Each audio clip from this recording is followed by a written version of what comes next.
No, it's for the 23rd. Okay, I'd like to call to order the Carroll County Commissioners meeting for the 23rd of August. And would you join me in the Pledge of Allegiance, please?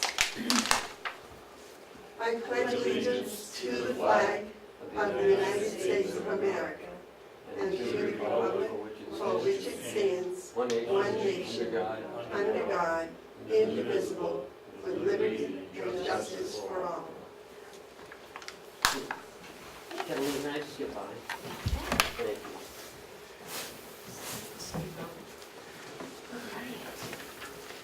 Sure, it's running a little late today, so. No, it's not. It's right on Well, we 15 still, seconds early. It's not late. Well, then, we did it earlier. You said it. I await a motion to approve the minutes of August 16. Seconded. Need a motion. Motion made. And seconded. Any discussion? All those in favor of accepting the meetings as written for August 16th, please say aye. Aye. Those opposed?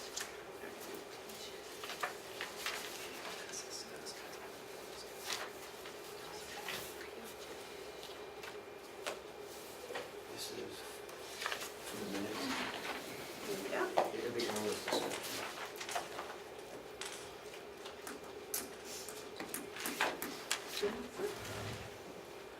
By the way, Mark, I think I still have your pen that I stole from you last You week. didn't steal it, I gave it to you, and you're welcome to keep it. Thank you very much. I appreciate That that. means he stole it from someplace else. You know, I bought it at Staples, they had a pack on sale, $9 for 5, they're wonderful pens. Oh, wonderful. Okay, I do a lot of things, Mr. Babson, but I do not steal. I didn't really think he did. I know you didn't, I'm having fun with it. is there any public input? Okay, if there is none, would you like to introduce our next guest? Yes, good morning, Madam Chairman, and the Board of County Commissioners. I want to introduce Emily Benson. She's been here several times, talking about the Carroll County Coalition for the Public Health, or C3PH. So Emily's here to talk to us today about what? I always love to see what people I say. was going to say something, but I wanted to make sure it was the right thing. So, addressing the public health needs. So Emily, if you'll introduce your Great. staff. Yes, I will, yeah. First I want to thank you all for having us here today. I do feel like I need to stand up, so I hope that's okay. So my name is Emily Benson. I'm the Public Health Advisory Council Coordinator for Carroll County for Public Health. And we have nearly all of our staff here today. We have Catalina Kirsch, who is our Continuum of Care Facilitator, Jennifer Selfridge, who is our Prevention Resource Coordinator, and Jeff Jones, who's our Public Health Emergency Preparedness Coordinator. You will hear more from them in a little bit. We also have on our staff a couple other folks, which I'll get into as we go through the presentation. And they were not able to be here today, but send their thanks. So the purpose of us coming here today is we wanted to just update you on the public health work that's going on, give you a little bit of sort of a, I call this my Public Health 101 in terms of the little background into the public health network system in the state, because it's something I certainly wasn't aware of before I started this job. So we'll dive right in here, and I'm under the impression we've got about an hour. So, yeah. Okay. So essentially the New Hampshire's Regional Public Health Network System is composed of 13 regions that cover the entire state of New Hampshire. All of us, and a lot of the work really stemmed from the emergency preparedness work and the prevention work that was already underway throughout the state. We are all funded through the Department of Health and Human Services to develop a Public Health Advisory Council, to develop a community health improvement plan, to coordinate and facilitate services related to, as I said before, the emergency preparedness and substance misuse prevention, substance use disorder continuum of care systems integration, And then we are also provided with funding for additional priority areas that all of our different regions work on as those priorities are brought forward from the communities. This network started here in Carroll County. We had Carroll County Coalition for Public Health, which was a separate 501c3 organization. As the work progressed, it was discovered that it was going to be even more effective. Becoming a part of Granite United Way, we're considered as an initiative of Granite United Way. Granite United Way is a statewide organization, doesn't quite cover every little bit. Seacoast region is under another United Way, as well as in the Monadnock region. But the umbrella that provides us with, they already had experience with another public health network in the capital area in Concord, and they now also oversee the South Central Public Health region. It allows us to really focus on our public health work, whereas Granite United Way really helps support in the administrative aspect of the work. So it's been a great partnership. That was just started last year. The contract was moved over to Granite United Way. So our vision that really is what sort of the common agenda that focuses all of our work is that Carroll County will be a great place to grow up, to live well, and to age gracefully. All Carroll County residents will enjoy good health, a safe environment, and opportunities to succeed and thrive at all stages of life.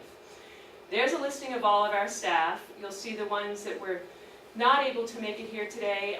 Terry Fraser Hooper, who some of you might know, she's our Medical Reserve Corps Volunteer Coordinator, which again Jeff will speak to a little bit more later. And Shelley Rondeau, she is with Central New Hampshire VNA, and she helps us with our school-based flu clinic program that we have underway, and that is underway right now, thanks to the help of our program assistant, Michelle Ward. She is right now contacting all the different SAUs and the schools around the county to get that program up and running. So again, something that Jeff might touch to a little bit more.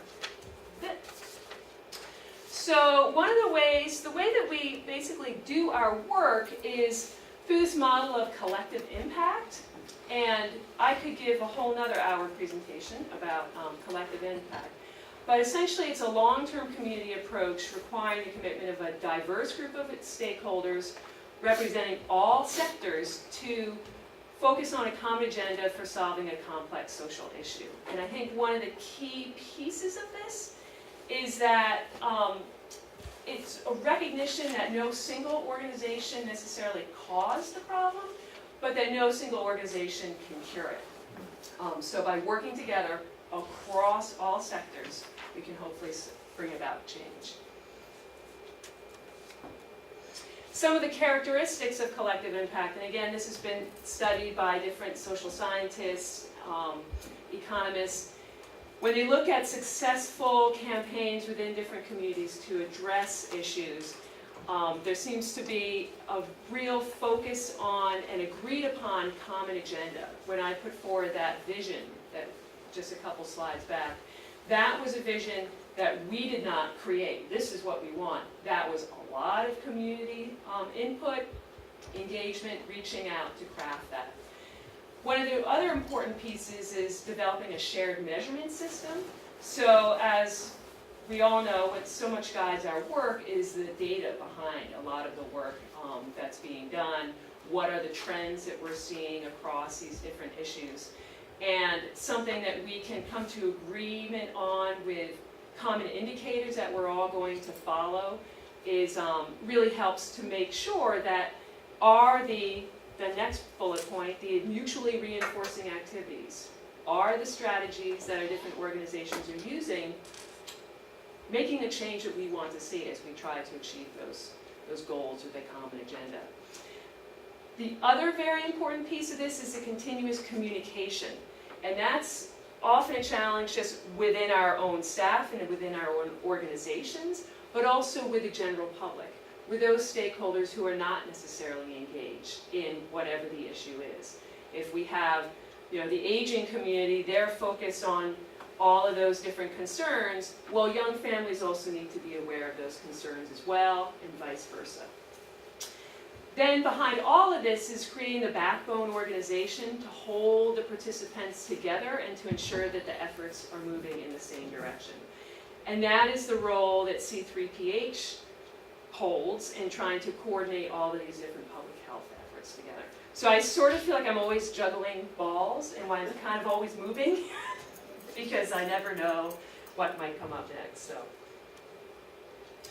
and this is just sort of a listing of what has been shown to make successful change through collective impact, as opposed to this idea of transactional change. Here's money to one organization to another. It's really sort of looking at organizations that can work together and really bring about transformational change, so population level change. A spirit of open-mindedness and inquiry, the ability for folks to always be curious. I have found that it's really fascinating to always make sure that you understand all the perspectives on an issue, because we all come from our own individual backgrounds, which gives us a limited view on things, so really being able to be open. The respect of the local context in which the complex problems occur, I think that's one of the unique aspects of New Hampshire and certainly this public health network system.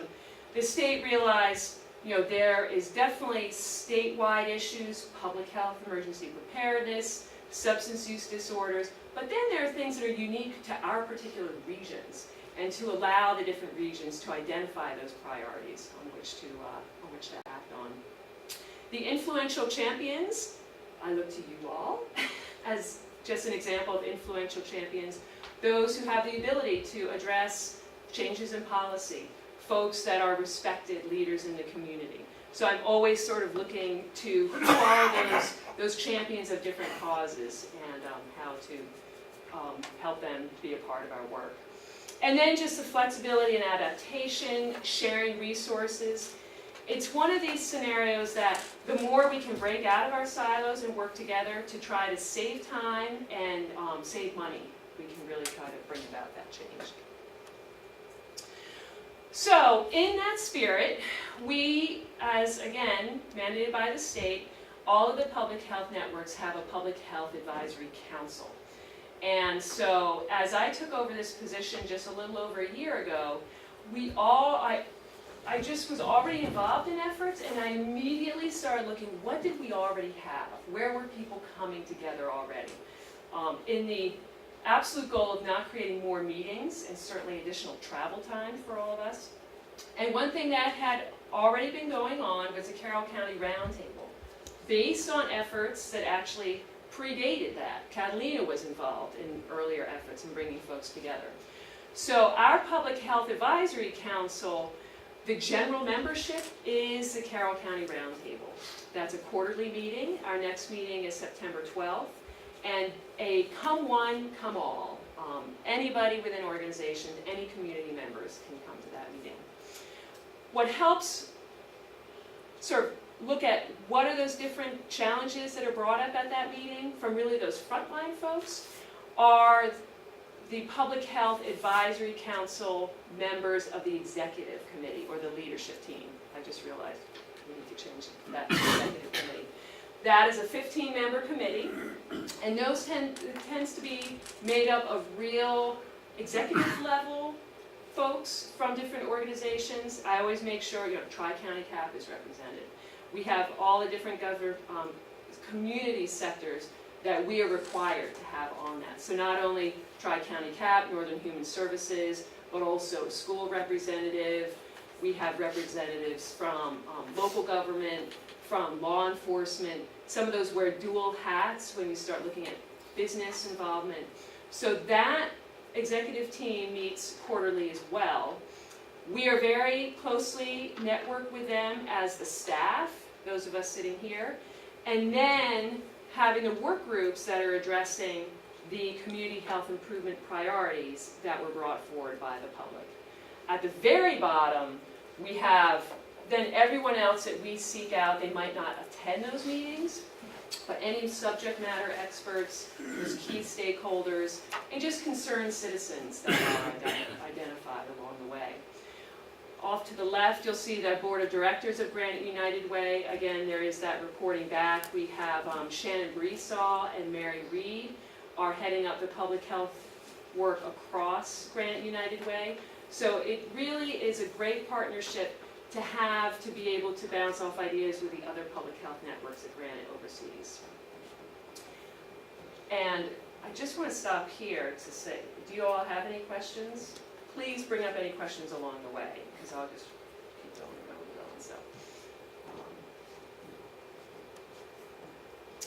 So again, I think I explained a little bit the role of the Public Health Advisory Council is really to advise us in our work. A great example was a couple years ago when we had the forum up in Sandwich Pathways from Science to Solutions. So this was in 2015. That whole event came about by folks coming to the round table and saying, we have got to bring forward, what is going on within our communities with this substance use disorder concern. Right then it was really focused on heroin, but that was, again, responding to the urgency of the issue and how could we bring that forward and get everybody involved. So the Community Health Improvement Plan priorities. These are 6 different priorities that were identified, and I did pass around some folders. The booklet that you have that's spiral bound, that is our full, entire Community Health Improvement Plan. In the folder on the right-hand side, you will see a one-pager that has these 6 different priorities listed. This is something that I'll pass around, we have available on our website. But as I spoke before, emergency preparedness and then the substance use disorder, substance misuse addiction work, we also had identified, and through a lot of different community meetings and everything in 2015, early childhood and early parenting support, access to comprehensive behavioral health services, and aging with connection and purpose. Last year, we added chronic disease as an additional priority based on the work that the hospitals in our county, Huggins and Memorial, were doing on their community health needs assessments. And I'm always looking at the other plans of different organizations to try to embed those and incorporate those so that everyone sees how they have a piece in the puzzle of addressing these things. That's interesting. I didn't say swamp. So right now what we're going to do, we're going to go through these different priorities. We're going to be kind of popping up and down as we take turns speaking to those that we are directly involved with. Early childhood and early parenting support, the goal of that is to provide for the optimal development of children and families, ensuring that all children enter kindergarten healthy and ready to learn and thrive. One of the interesting scenarios with this, I got together with, and this is actually before I directly came on with the Public Health Network, but coordinating with Children Unlimited, which is our family resource center for the county, putting together what we call the Carroll County Early Childhood Coalition. And again, there's like 3 or 4 years of work going on before that, just to give you an idea of time frame on these issues.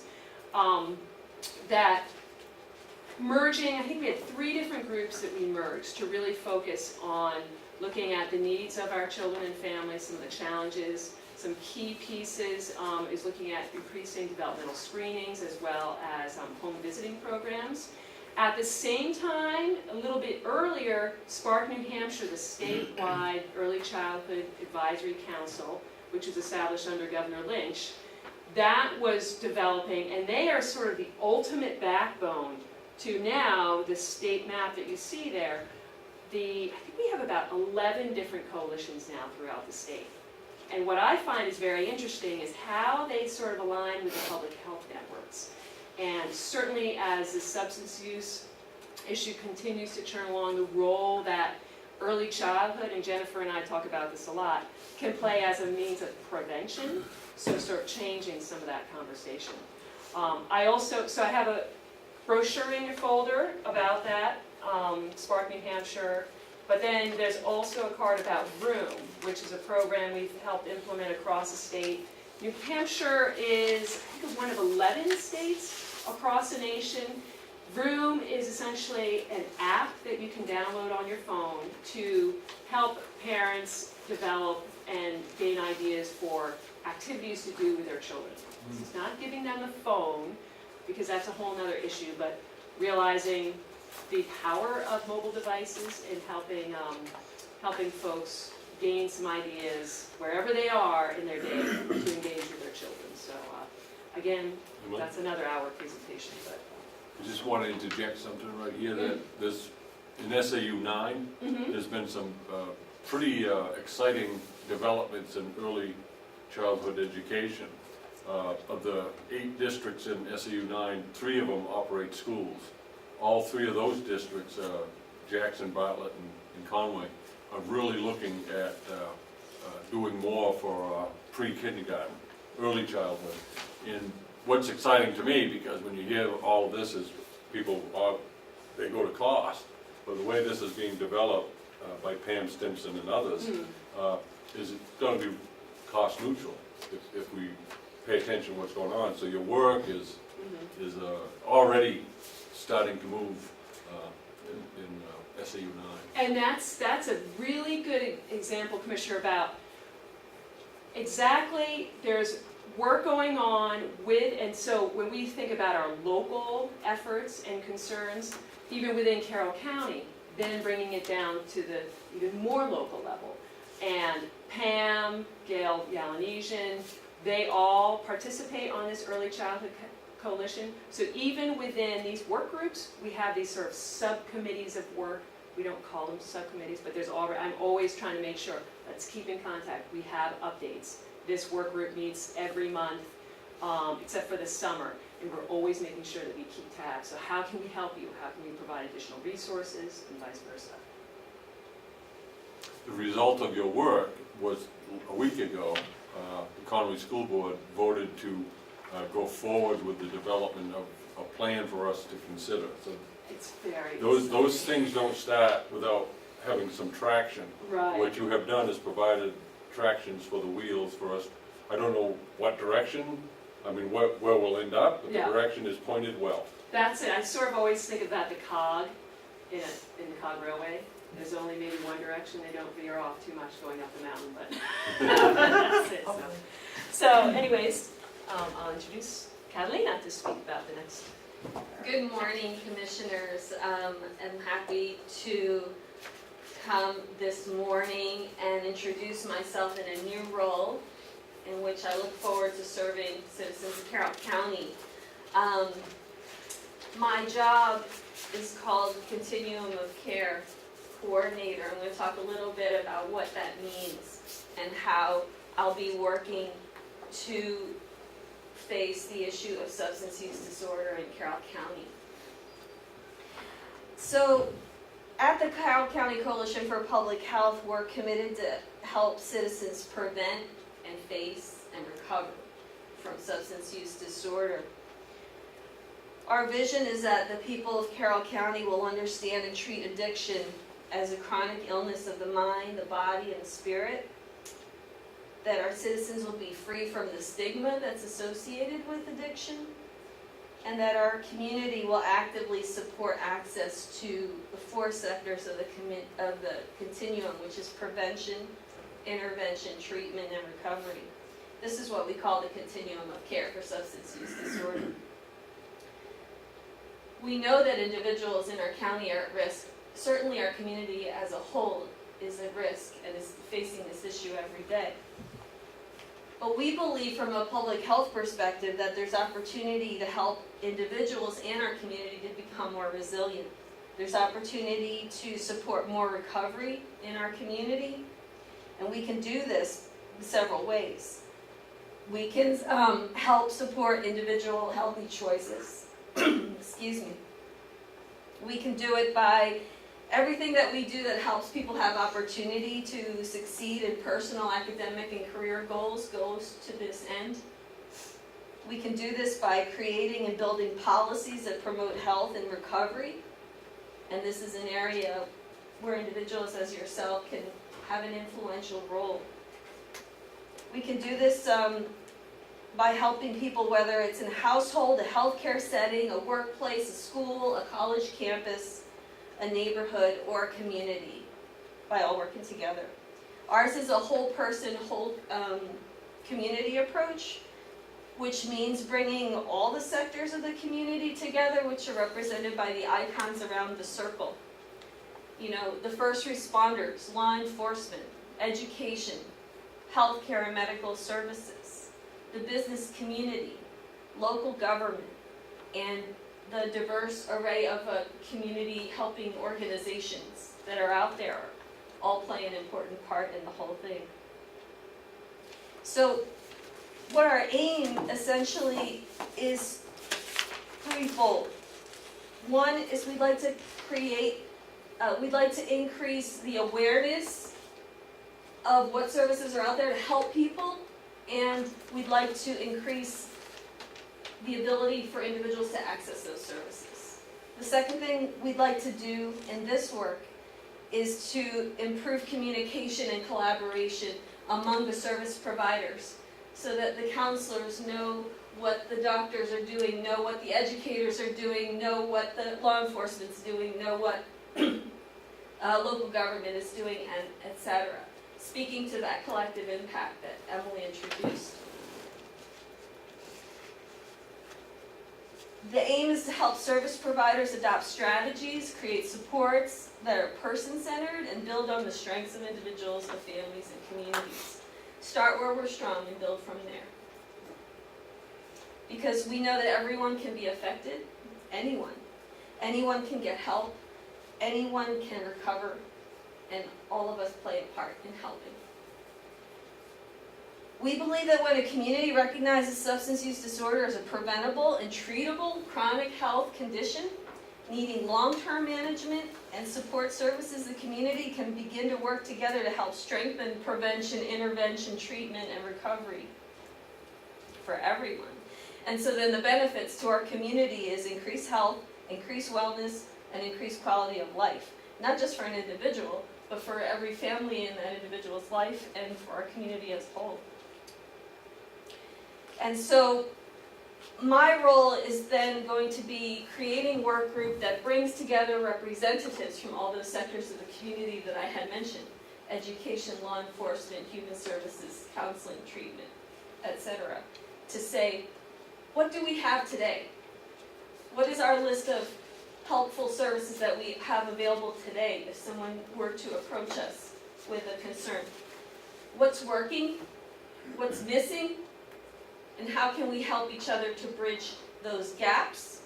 And where are the most significant gaps, and how can we work together as a community either to perhaps pursue or attract new streams of funding to support those services, or to better leverage each other's services so that people don't fall through, so that there's prevention work going out, and then if someone finds themselves in a difficult situation, we can get them to treatment quickly and early. And then when a person comes out of treatment, is there a recovery support service in their community that they're coming home to so that they don't have the risk of falling back into illness? And then what can we do for individuals in long-term recovery to help support their, academic, career, or other pursuits so that they can come back to community and be an active participant in our community and have more success in career or academic or whatever their other personal goals. So we believe that, by working together, I think I just summarized everything there. Essentially, the public health approach is our belief that all can be educated about the pervasiveness of the issue and the negative outcomes of alcohol and other drug misuse. All can support prevention and early identification. All can help connect others to intervention and treatment. And all can support people who have long-term recovery needs. So when our systems and our services, professionals and community members work together toward an effective continuum of care, we become part of the solution for substance use disorder, which can be debilitating, as we know, but is 100% preventable and is 100% treatable. We can help individuals move to wellness, become productive, valuable members of our community without stigma and without barriers to recovery. So, part of my role to be here today is to invite you to become part of this effort in our county and support the efforts that will move this work forward. So thank you for letting me speak to you, and I'll take any questions. Yes, I just wanted to make a comment that maybe to your list, you might want to add the Carroll County House of Corrections, because over there, we deal with substance abuse and alcohol, the results of it. And they have a program in place where they're helping and trying to put these people back into the community where they would be I'm very effective. glad that you bring up the Carroll County House of Corrections, and certainly I do include them under that broader category of law enforcement. And I am glad that you are aware of that program, and to also report that our office works very closely with the superintendent of Carroll County House of Corrections to support the TRUST program, which is the reentry program and curriculum and services to help individuals successfully reentry into community after incarceration. So that's a perfect example of an organization that's doing the direct service and care to help individuals, but that is receives support from an office like ours, because the role we can play is researching resources that they can use to help the individuals that they serve, whether it be bringing in, guest speakers to help them learn about parenting skills, or to help connect them to other free resources that they can then share with their participants, or to help them get the word out to the media about the good things they're doing, and any other way that we can help them be successful, because then that becomes a demonstration of the type of work that can be part of the solution. So, great. Yes? Kelly, we all know we've got a tremendous opiate problem here in Carroll County. And we've got a lot of people working to solve the situation, but I've never seen anything that indicates, with all of the money and effort that people are putting in here, it shows whether we're moving forward and improving the situation, or going backwards, or staying neutral. I mean, isn't there research that shows that maybe 1 out of 5 addicts in Carroll County, use a better word, get reclaimed? I mean, there's no statistics anywhere that show us that all of this effort is doing any good. Well, it's an important question that you raise. One thing that I can share, and where I am new in my role, I won't be able to fire off all the most latest statistics off the cuff like that. But I do know that at our recent Sandwich forum that was held at the Sandwich Fairgrounds, there was a report out from various sectors: education, law enforcement, treatment, and recovery. And we can share that information with the commissioners in more detail after this meeting. But there was a report out from each sector of the services and things that exist today that did not exist a year or 2 years ago. So I think I can report with confidence that movement has been made. Today in Carroll County, there are more recovery support services than existed There were none. a couple of years Other ago. than AA and NA, there were no recovery This could be a support good services. There are two, so there are efforts underway, and maybe Jennifer will be able to speak more in detail to this, but there are efforts underway to make more treatment options available to individuals. And there are statistics out there, I think, about probably around overdose and use of intervention with Narcan that law enforcement can speak to. But I think that we could provide the commissioners with some more solid data as a follow-up to this meeting to show that there has been some movement on this issue, and there are some support services now that did not exist a couple of years ago, and so the work is moving forward. I'm sure it's moving forward. Yeah. What I'm interested in knowing is if these services are working. I think you have to go to the individual agencies for that. I know the trust program is collecting information about their graduates, and it's a fairly early on analysis, but again, it's moving in the right direction. I was watching Channel 9 over the weekend and I was so proud of us. Carroll County, Jason was talking about his program, and there were 3 young women who credited that program with helping them get where they are today. This isn't a quick fix, it never will be, but if we look at the data, we have far fewer overdose deaths in Carroll County this year than we did in 2015 and 2016. 3. I think that's a testament. Do we have correlative, they got services here or here or here, or they got Narcan here or here or here? No. But if we're talking about saving lives, clearly lives are being saved. And I'll get off my soapbox now. No, and this is actually a perfect segue. So, whereas my work is based on the whole continuum, prevention, intervention, treatment, and recovery, we also have Jennifer Selfridge, who works strictly and focused primarily on the work of prevention, and I'll let her share the work that she's done. So thank you. Before you hop on the segue, Yeah. along my time, Please. this whole battle with addiction, especially opioid addiction, there are many forms of it, is similar in so many ways to what we call the war on terrorism. It's insidious, it's constant, and we should not expect that we're ever going to see the end of it.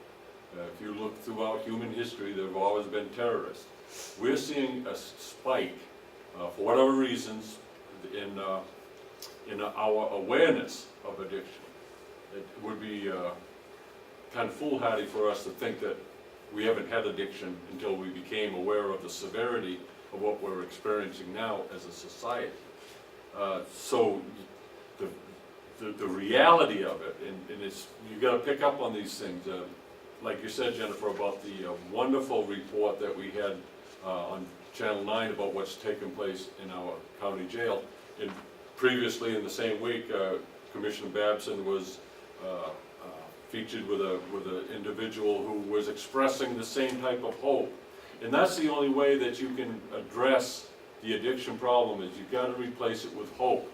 There's the constant theme through addiction is a sense of hopelessness, and it's an attempt to bring back into your life something that you don't have. That's control, happiness, whatever. It's fabricated, it's insidious, and your work is so very important. And Catalina, I want to thank you, because you're on the front lines of this, and the front lines will always get the work ready, and then others will take it from there. But I don't want you to think that the work that you have all done hasn't been noticed by a lot of us, because what we're building on is the very foundations that you guys worked to establish before the awareness was there. You were the early ones who were aware of it. Now on that point, I wanted to talk, and maybe this is for Jennifer, this could be the segue, and that is the prevention. I'd like to hear what we're doing in our schools, especially in our elementary schools, probably around the 3rd or 4th grade, because I'm of the impression that if you really want to attack this in the future, you got to talk to those young people before they're caught up in the lies and the deceit of what drugs can do to them. So on that note, thank you for your comments, thank you for your questions, and I look forward to serving our county on this important issue, and I am a phone call away. Thank you. Thank you. Oh, boy. I'm Jennifer Selfridge. Thank you, Commissioners, for inviting us to chat with you, and I have the best job. No, you Okay, I have one of the best jobs, and I've been doing this job since 1980 in the state of New Hampshire. And we've come a long way since we said, oh, that seems like that might work, let's try that. Now we have data, now we know the extent of the problem to a great degree, and we can really look at it systematically or systemically. You can't possibly read the 40 in the middle, but it is in your packet. But it is in your packet. Our whole approach to prevention is providing early education, early support for parents of young children, helping them become aware of what they're doing now makes a huge difference in some of the decisions that their children are going to be making as they move along through school. And I put the 40 developmental assets up there because that research has been around for probably 10 or even longer years. And it looks at the qualities that provide kids with some strengths, resilience, things like communication skills, family support, let me cheat, because I can't. Athletics, art, mountain climbing, things that help children develop confidence, self-esteem, purpose, so that they have something to shoot for. Last year, we did, along with the state, some focus groups with young adults, 18 to 25. I actually have those results, and I'd be glad to share them with you. I don't have them in my brain, but there were some things that were really poignant as far as our kids, our young people in Carroll County. And one was hopelessness. Mark, you hit it on the head. People need to be sure that they're valued in their community, that there's something for them. And we do a pretty good job. We have great recreation departments. We have a beautiful landscape in which to raise our kids, but they need more than that. We also have serious poverty troubles. Yes, we And do. when these young people go home at night and they hear the frustration of hard-working parents who can't make ends meet, it affects them. It certainly does, and it impacts our school districts. Right. Kingswood has a school social worker who has a little more leeway than student assistants in that she can make home visits but she's one person for a huge school district.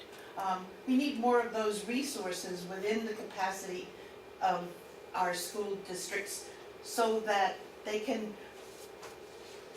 not necessarily within the school district, we need more resources for families in the community. Healthy Families America out of the Visiting Nurses Associations, it's a partnership between the Northern and the Southern. There's a visiting nurse program for new mothers who may be experiencing some challenges, whether it's economic or whatever. That program is expanding, I'm proud to say. We have a grant from the state, which we're subcontracting with the VNA, to provide early screening for substance abuse among that population of young parents, so that we can catch them early and hopefully get them the assistance and help that they need. Because if we aren't supporting our families, this is a really hard thing. The nice thing is that we all have a job to do. You do as a commissioner, I do as a coordinator and a community organizer in Carroll County. We recently had a forum, last week, one of the churches in Wolfboro decided they wanted to do something about this issue. We had 90 people on a Thursday night in the summer with no place to park, listen to law enforcement, Catalina and I, golly, we get around, a young man who is in recovery after having gone through a program in Manchester called Teen Challenge. It was very inspirational. We saw a video of Wolfboro with Dean Rondo when he wasn't chief, he was only captain, dealing with a young man with substance use disorder and how he began in his teens as a drug user and a drug seller. Unfortunately, according to the chief, he's now in state prison. We missed him. But it brought it home to a community that sometimes doesn't always see what might be going on around the corner. Those kinds of awarenesses, those kinds of grassroots, local, on the ground, community-based, people know their towns the best. And if we could get one of those groups in every town in Carroll County, we would be well on our way. This doesn't cost anything. These are volunteers, they just need time. And our folks unfortunately don't always have time, they're working multiple jobs. So I'm all over the map, but prevention, everybody does prevention. You all do with your families. And we just need to help people do it as well as they possibly can. And I could talk about this for days, so I'm gonna open it up for questions. Jennifer, the reason you can talk about it for days is you have put years into this, and some of those have been without people knowing what you've been doing, but a number of us... My dad still doesn't know what I do. But a number of us do know what you do and have responded. For example, the people, the voters in Conway, Yes, they 2 years ago, we had one family liaison in Conway Elementary School who was doing an outstanding job for that school. Last year, we were able to put 2 more family liaisons in our other elementary school. This year, we have one in the middle school. Perfect. Those are a direct result of the prevention and the need to address the totality, the totalness of what we can do to help families. And I don't want you or anyone to think for a moment that those things just appear out of nowhere. They appear out of the work of people such as yourself, and in particular with you, because it helps those of us who want those positions to be able to present them to the voting public, and we get overwhelming support. So what you're doing, it has and will continue to produce, and that is, again, raising the awareness, and then we can implement changes. So I hope that you go forward, that you stay in close contact with the family liaisons in County School District. Well, I'm going to be part of the Wellness Committee yet again, and the Wellness Committee at SAU 9 is looking on social and emotional development this year, which are building those kinds of resilient skills that are part of the 40 developmental assets. Kingswood, by the same token, in their elementary school has been focusing on, they have a guidance program with all of the elementary students that, again, addressing those kinds of long-term skills, so that when you apply knowledge in the 3rd or 4th or 5th or middle school to those, they have the information that they need and the motivation that they need to make healthier choices. I'm hoping for a curriculum development for the 3rd, 4th grades, maybe 2nd, on this issue. Well, I can help you look at some that are already out there and working. If the district wants to do that, I'm game. I have some knowledge of curricula, and we could talk about what would fit best in the schools in Conway. Well, if any, I can help you on that. This member of the district certainly would be supportive of what you're doing. Thank you. Thank you. Any other questions? Go, Jeff. We're gonna go right to Jeff. Oh, would you talk about Narcan, because I didn't mention it. Thank you. We work together on the Narcan.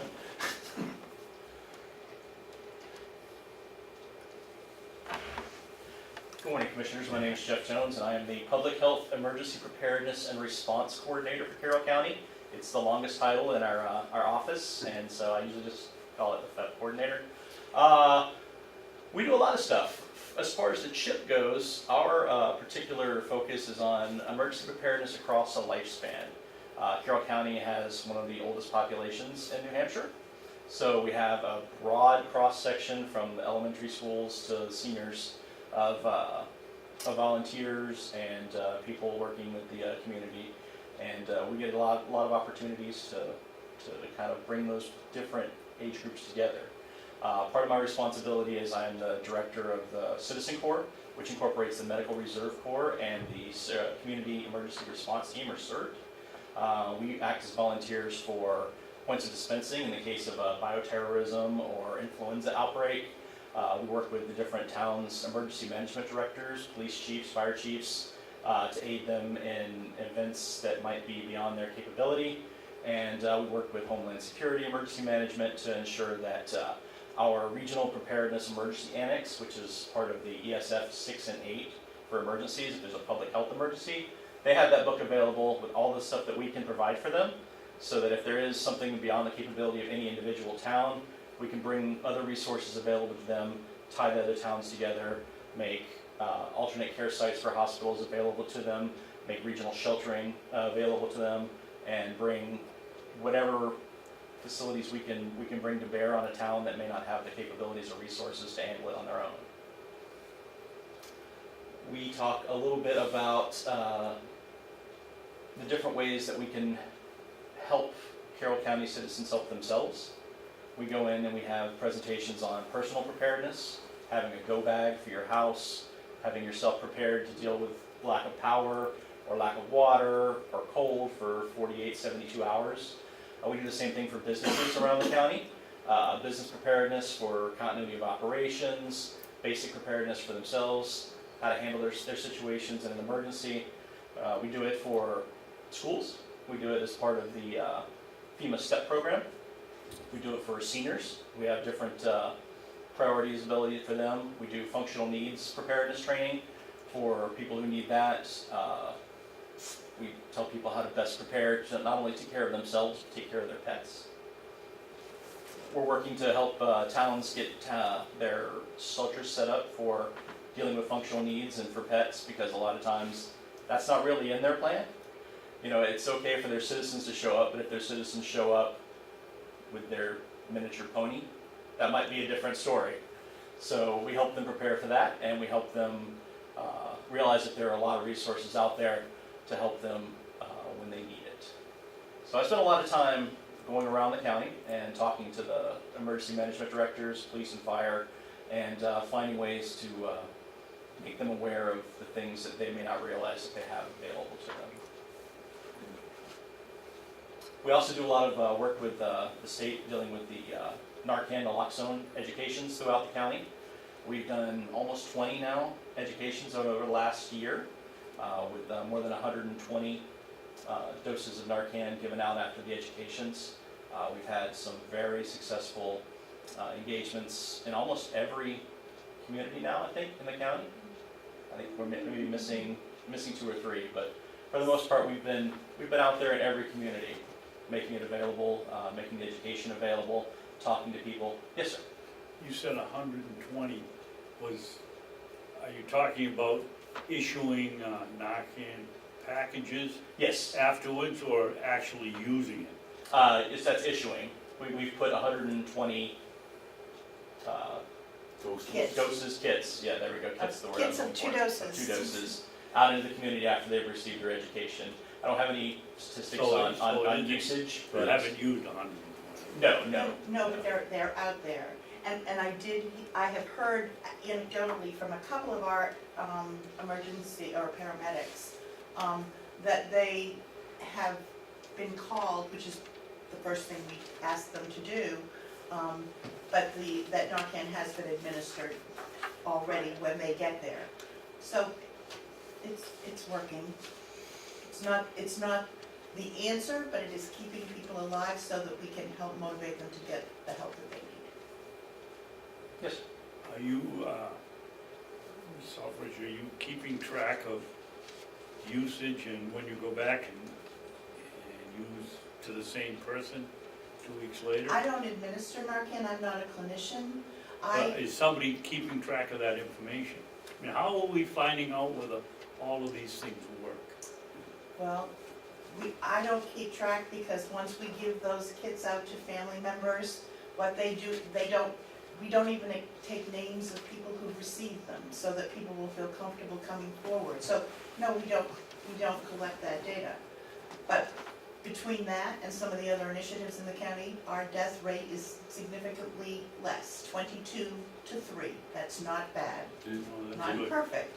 That's good. If I might, going back to my comparing this with terrorism, the emergency preparedness part is critical because all the stuff that we want to do to prevent and to treat, in the instant it becomes an emergency. And to be prepared for whatever emergency that might be is very sagacious. And you have my appreciation for your work, Jeff. It's very important work. And again, you're on the front lines, and the lines have moved a little bit different. So I just want to make sure that you all understand how important that you are. But Commissioner Babson raises a point. Our roles as commissioners, we're not administering Narcan, we're not educating people, we're not preventing treatment.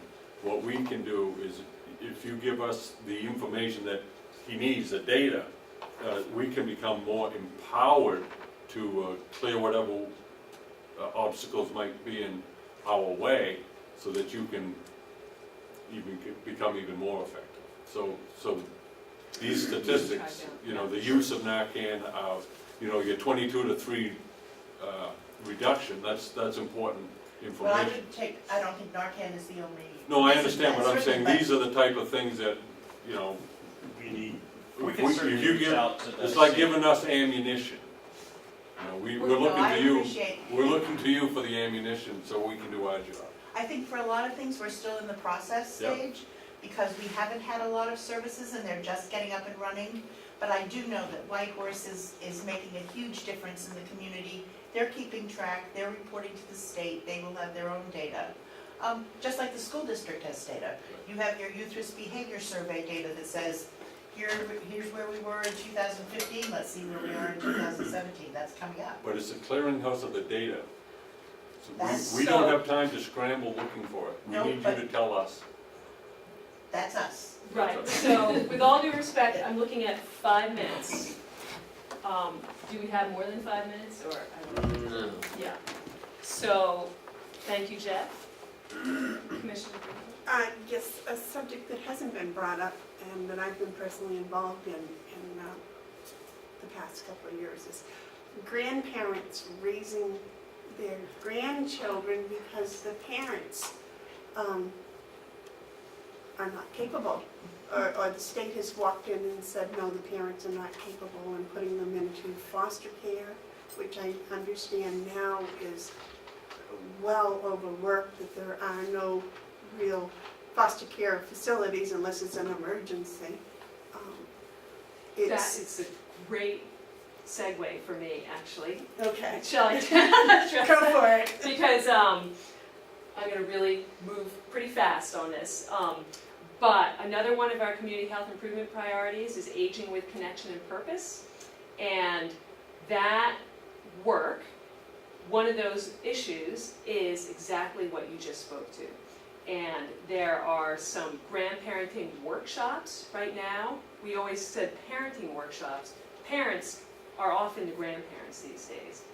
And helping make sure that they have access to the knowledge, to the unique challenges of raising these little ones who don't have their parents, often the increased behavioral health challenges, and giving them some of those skills to be able to be effective.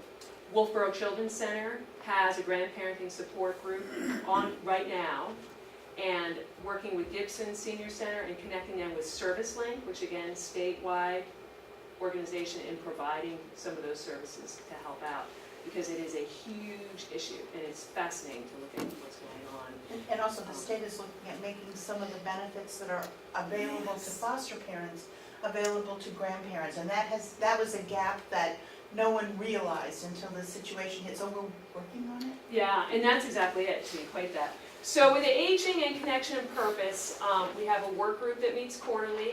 It also connects to the elder initiatives of the Endowment for Health. When we look at this sort of subgroup work groups to this, folks who are focusing on affordable housing, what you all just heard about too, assisted living scenarios that are needed. The nutrition, Meals on Wheels, transportation. Catalina and I have been involved with the Carroll County Regional Coordination Committee, looking at the transportation needs with Tri-County CAP, RSVP, home health care folks, and community engagement just across all those different needs. And I really apologize, that is another hour presentation. But come to one of our meetings. Yeah, this is, We'll make sure that you know when they are so that you can come. We all have a leadership team and welcome input from everywhere. I think that would be valuable information for us. and that's what, yeah, I'll speak to that as a wrap up. Sorry.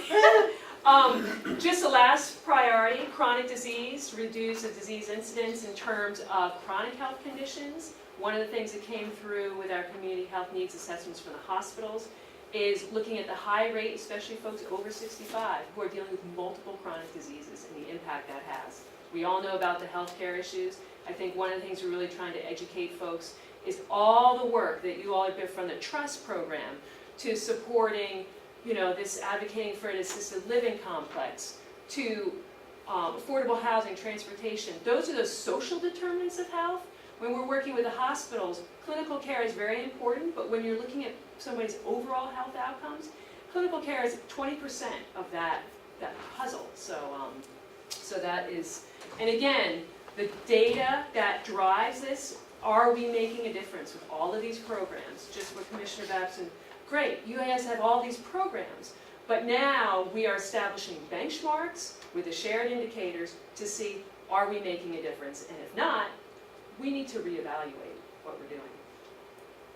So to just move quickly, we have an information website, c3ph.org, that is in your packet.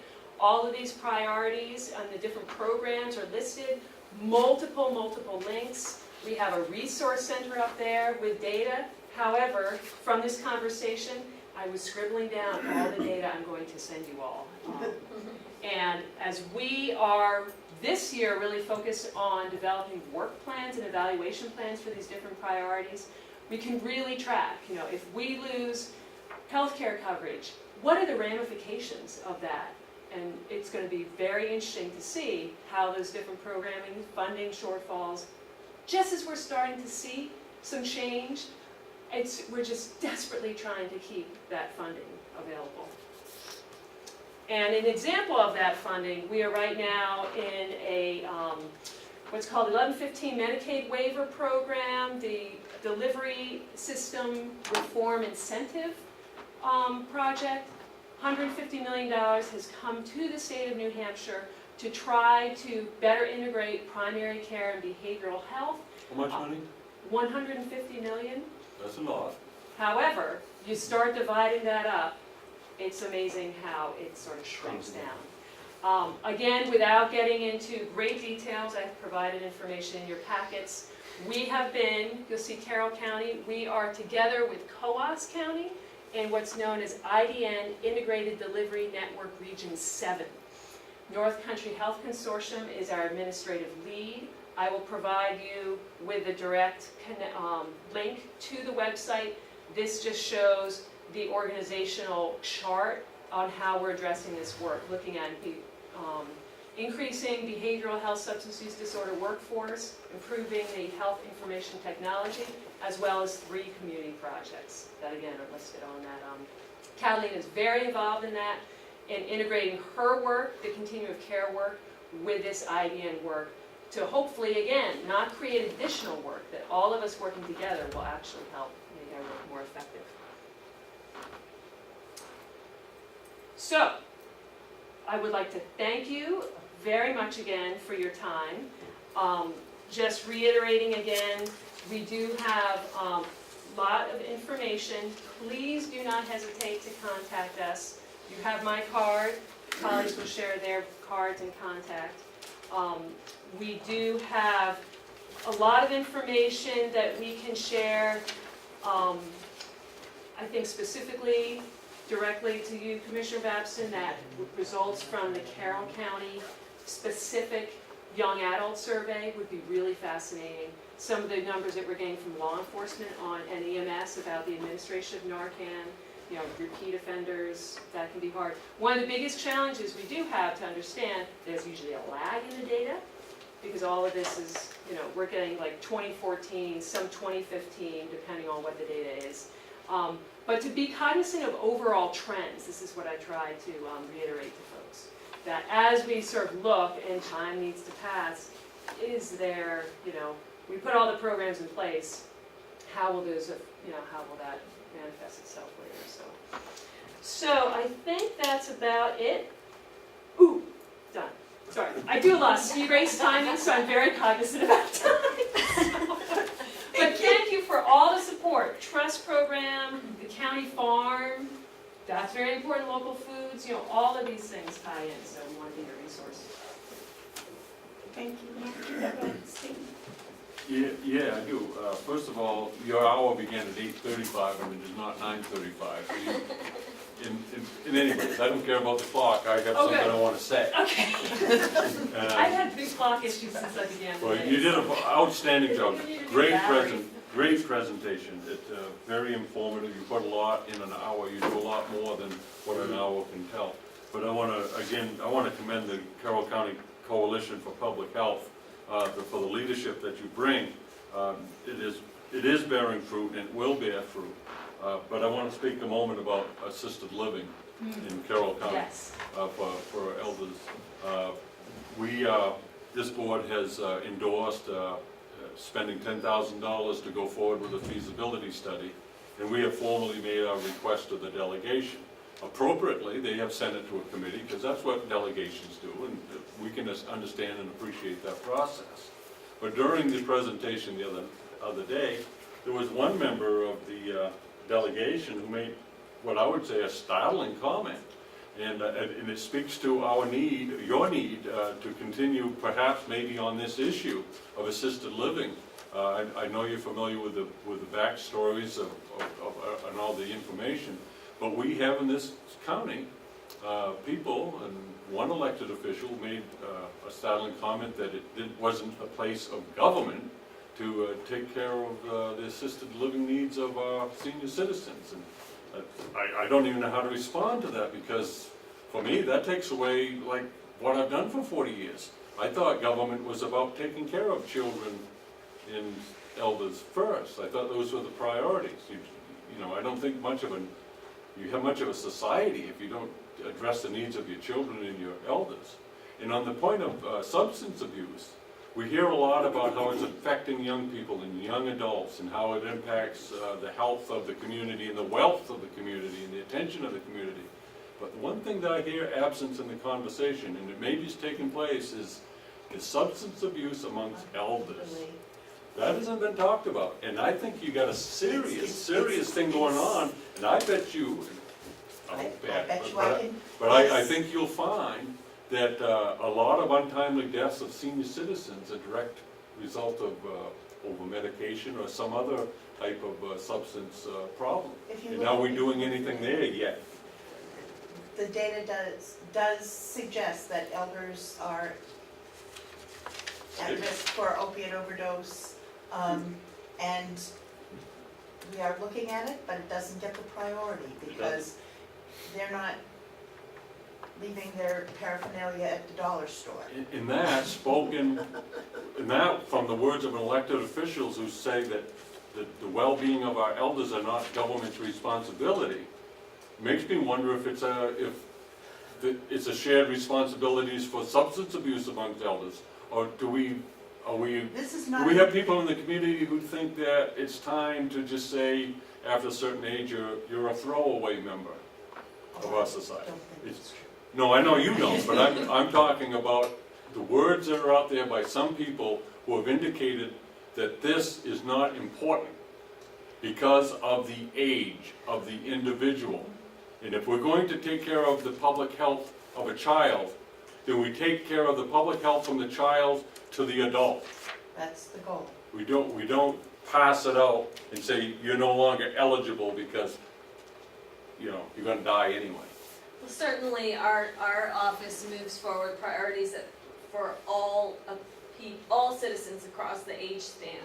So we are pretty close to that information that comes through and understand very clearly how all populations and all ages are affected by not only substance use but chronic health and other societal issues. For example, those unintended consequences such as young adults in their 20s and 30s losing their lives to substance use, the unintended consequences of grandparents raising a whole generation of school-aged children. So it is all wrapped together, and we try to keep really close tabs on those trends and the data that comes through on those priorities. I would never want to suggest that your efforts, which are untainted by politics, should become political, because you're not. You're doing this not on any political thing. But if in your conversations with people, you might be able to stress the need for assisted living help in the county. The need is there. The reluctance to move forward I think needs information, and if you could help in that regard. As long as it doesn't relate to any specific legislation, then we're free to comment.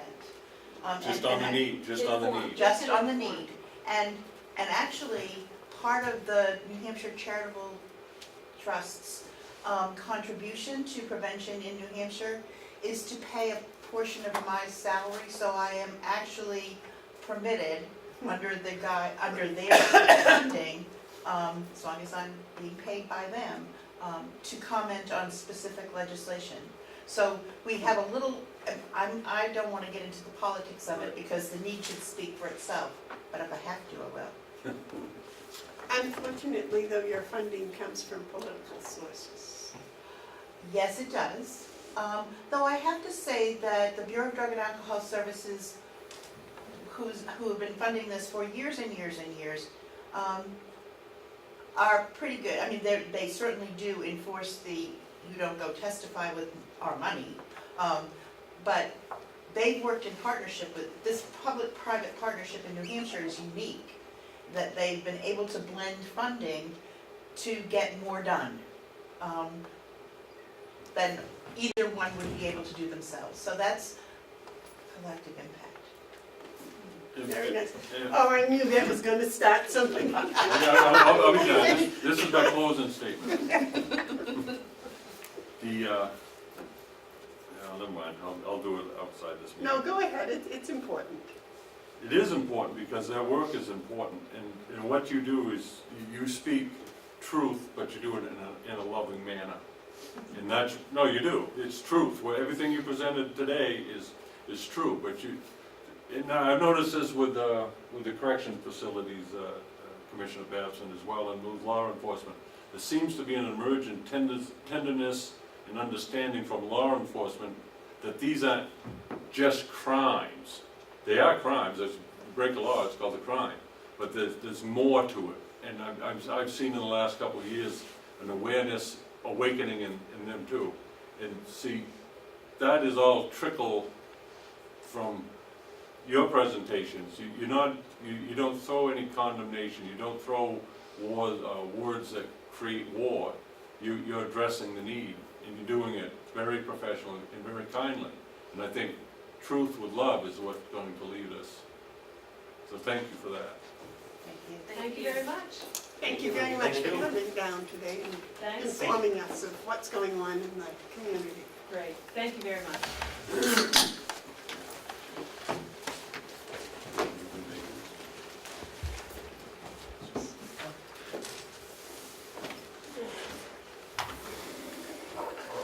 Thank you, thank you.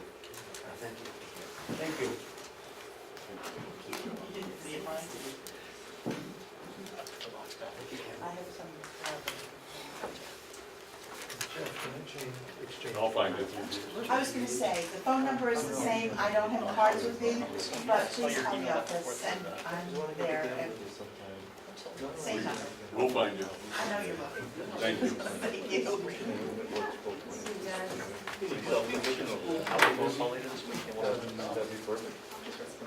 of the graduates of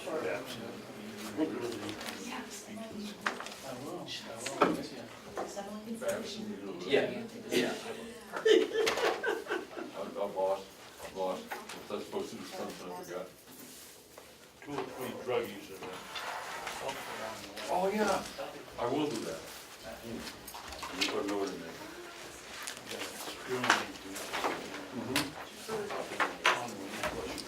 Good morning, Will. How's it hanging out? It's out. Yeah, let me, Did you get wet last night? No, everything in last night, I was out cutting again this morning, before we came here. you know Kevin Richards. I'm gonna get you contact. The next Tell him thing, I want it. the next thing on the agenda, Ken, is Yes, is on Monday at the meeting, there was a discussion on our campfire wood processing, the haying and the blueberries. So I thought it'd be a good opportunity for Will to come in and give us a quick update. I know I updated everyone on Monday on some of the numbers that I received from you, but there's a request to find out a couple things. One is last year's numbers compared to this year's, which we have. Yep. And why all the wood's has not been processed. Sure. So let's first start on some of the numbers and where we're going and where you think we might be by the end of this year. All right. We're talking hay or wood Yep, first? so let's start at the top. We'll go with hay. Okay. Hay, I think Ken just passed out something to you. It says bale count at 5,982. That's up because of last night, so we're at 6452 now. 64, 52? 6452 as of this morning. So you put up 500 last day yesterday? Yes. Yep. That's all first crop, first, right? Yes. Yep. And then I just started our first field, about 2.5 trips around the field right now before I jump off and come in here. So I'm hoping to get a bunch of that done today. On the second cut. On the second cut. We still have a little bit more at first. There's 2 borderline fields that are left to do, but the second's looking really good, so I wanted to, that's bigger money there, so I want to get that in the barn while we have a good stretch. I think last year, and I'm going off in memory because I wasn't prepared to bring numbers from last year's with me, but we did around 7,700 and something bales on the year for the total. So that would be combined, first and second? Correct. Wow. So we're only, 1,400 bales off that. You'll make that. Yes. We'll make that and then some. I believe so. Yeah, I do. I believe that we're gonna be over 8,000 this year, as long as everything keeps going good, from what's looking like left out there. Well, from this point on, you have a good stretch for 7 days or more, Yes. possibly, Right. so. 7 to 10, I think. Yeah, Yep. so Yep. you're looking good. So we're up to we're almost up to about 6,500, let's say, because I like to round up. Yeah. So 6,500. We still have 2 other fields to do first cut. How many bales you normally get out of those? We should be looking at a combination of 800-900 out of those 2 probably.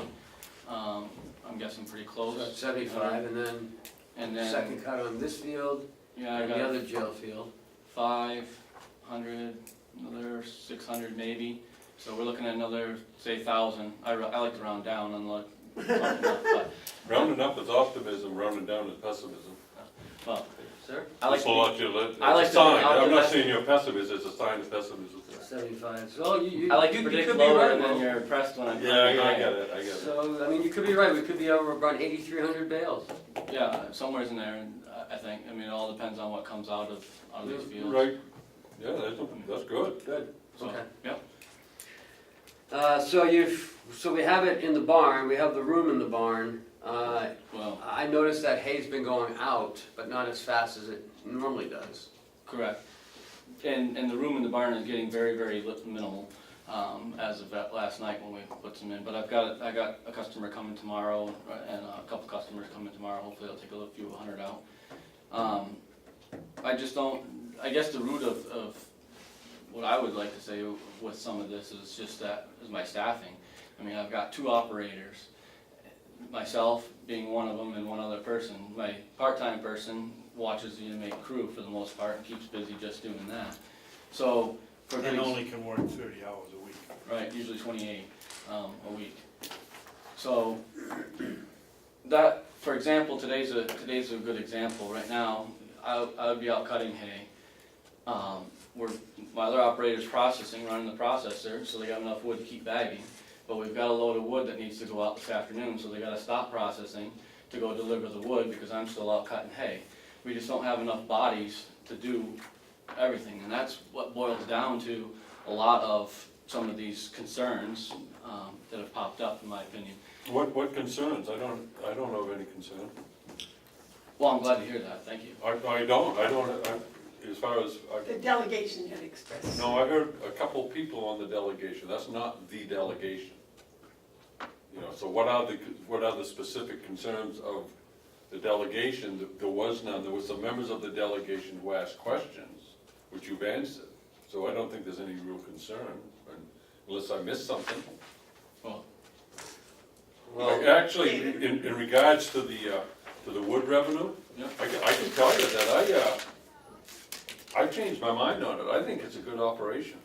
I think if we got wood, and we're making money with it, and there's competition out there that isn't really bothered by us, that we should continue looking at wood as a possibility. I'm not saying I'm signing on to it, but I'm kind of thinking that maybe wood isn't the same level of farming that having crops or cattle would be. That's my objection, but so much. But here, I'm starting to think that wood production might actually be viable. If we're cutting the wood on our property by clearing edges of fields and clearing roadways and things, it is part of the farming crop. Yeah, so I'm rethinking my position on wood processing. David? Mark, you may not have heard any specific representative complaining about the revenue or the farm, but as a group, they've made it very clear they don't want the farm here.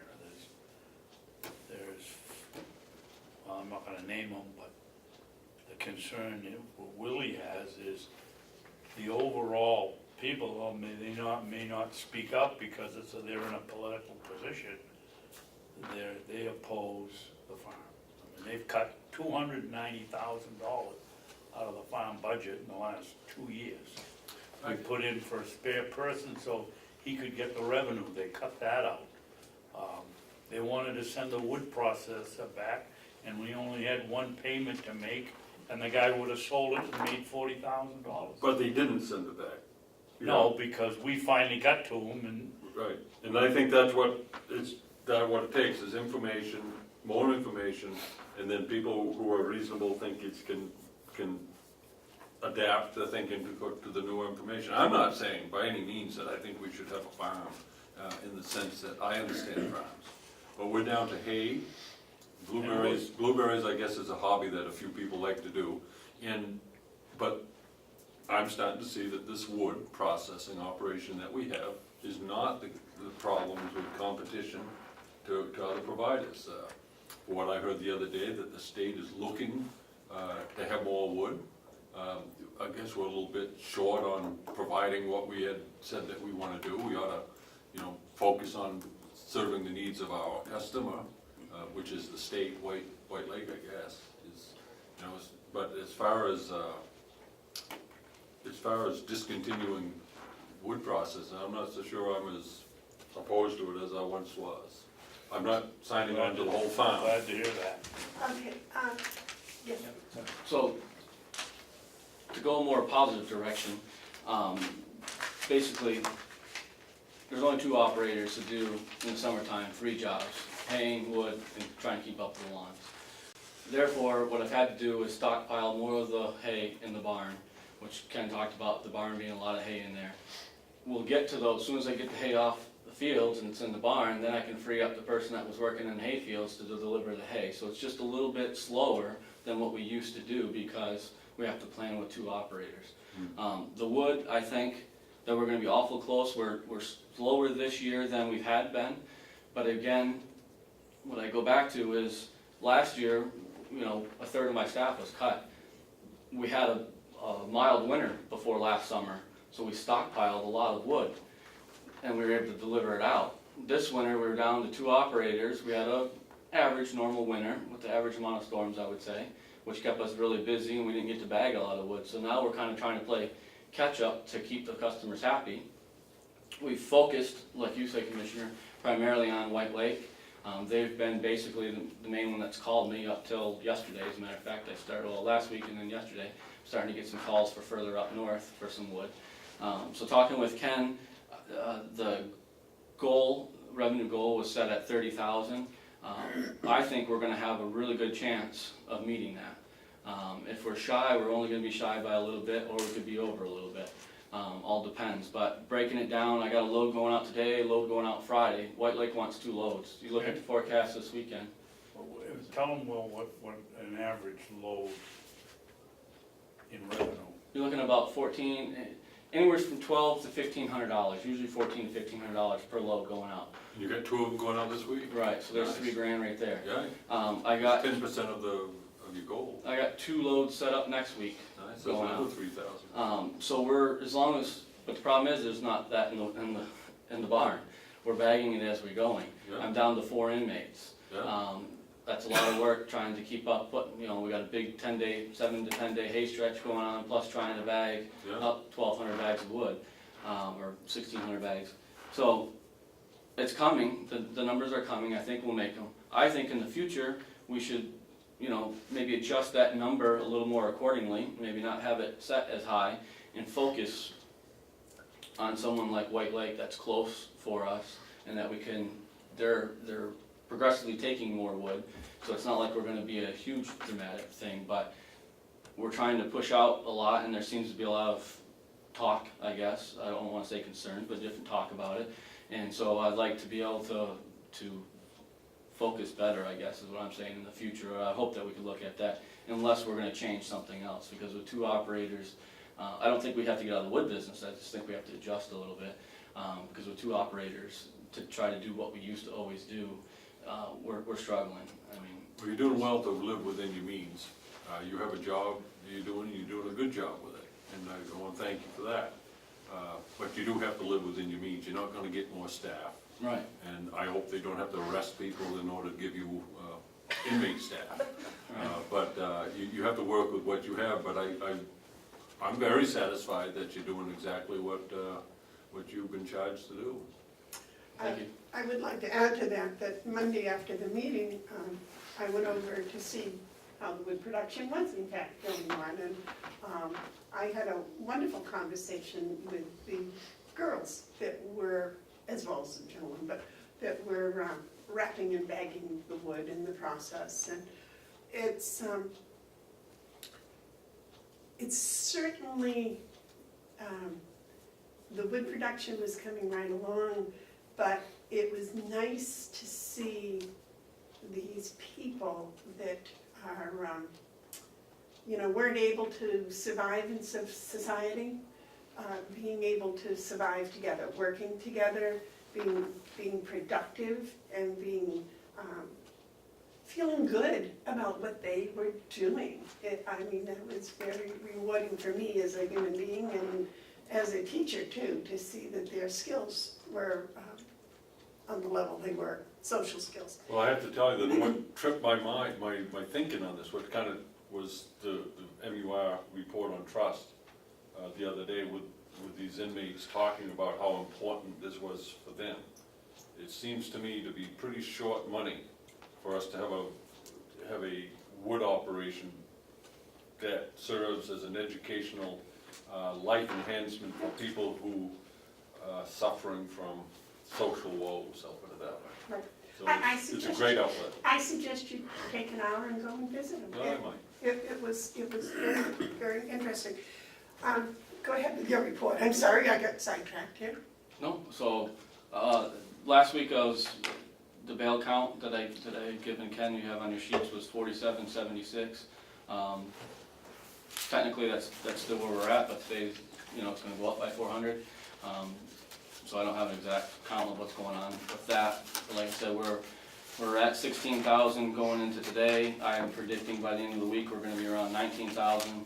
So that leaves us with $10,000, $11,000 that we need to make our goal for the 30,000, which roughly estimates around 8 loads of wood.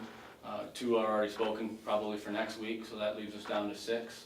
So, we're cutting it close, but sometimes I can work with some of these camp managers and they will take a load, even though they might not use it all in this season. Sometimes they'll take it and they'll leave it in their woodshed so they have it first thing in the spring.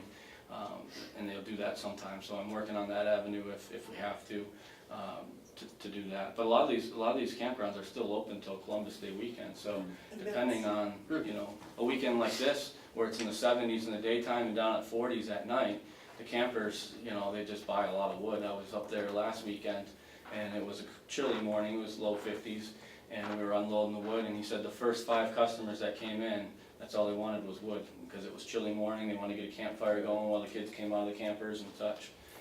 So it is a busy time. August, believe it or not, August into September is always our peak of our wood sales anyways.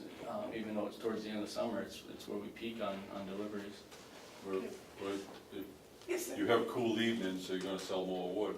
But I have a question. Does National Forest buy wood, or how do they serve the camping needs of their guests?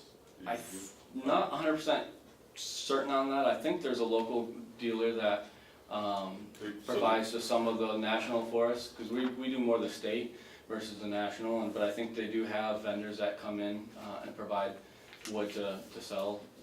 I wonder if that might be something you might want to look into at some point. Right. Whether the National Forest might be a user of county wood. Right. We certainly could use more of their money. Blueberries are done. Yes, ma'am. The blueberries, I went down there, well, Ken went down and evaluated it, and I, made the right call on shutting that down. I did go down and check on it this weekend too, just to see, and there was, I don't know if a bear came in or what, but there was maybe 10 bushes with a few berries on it, the small ones that weren't ready yet. Other than that, they were stripped. You could see the little twigs where the berries would be on, and the twigs were there and there was no berries. So I think something, put us towards the end. But this time of the year, it really, those, I'll butcher the name, but it's a spotted winged Dilophosis or whatever the name is, tend to come. They're a small little fly bug that tends to go into the berries and it turns them mushy. So you're always fighting once you get by the second week of August, you're always fighting that those are making their way up from down south to affect them anyway. So sometimes you can have the berries out there, but if they're mushy, then you're not going to sell them or people aren't going to want to buy those. Well, can't you tell those are coming because don't the males arrive before the females? I think so. I've been concentrating on hay. I mean, I've been chasing little bugs. we made $358 on blueberries this year. I'm more concerned about the $60,000 of wood and hay than the $350. So I haven't set traps and spent very much time down there. I think it was thanks to you, and I know Commissioner Babson was down there a couple times with the inmates and talking to people, and Ken's been down keeping an eye on how things are going, of whether we need to set signs up, take signs down, which has been a huge help to have all that help. Because like I said, my time's better spent on the tractor getting the hay in instead of being down there. Where are we keeping you from your hay? Yeah. Well, while I have you here, there was a comment made by Mark McConkey the other day after the meeting that about the piece of property that Commissioner Babson and the commissioners had thought about letting somebody use free lease. And he said that several people had told him that the restrictions were too much on it. And I asked what the restrictions were, and he said, well, things like fencing and water and housing. And which makes sense to me because I really wouldn't want to take my sheep someplace that didn't have fencing and that type of thing. So I was wondering if you have ever thought of or had looked at possibly having a fence company come in and put fencing on that lower piece that you can't, because even if it were fenced, you could still hay it, right? If that.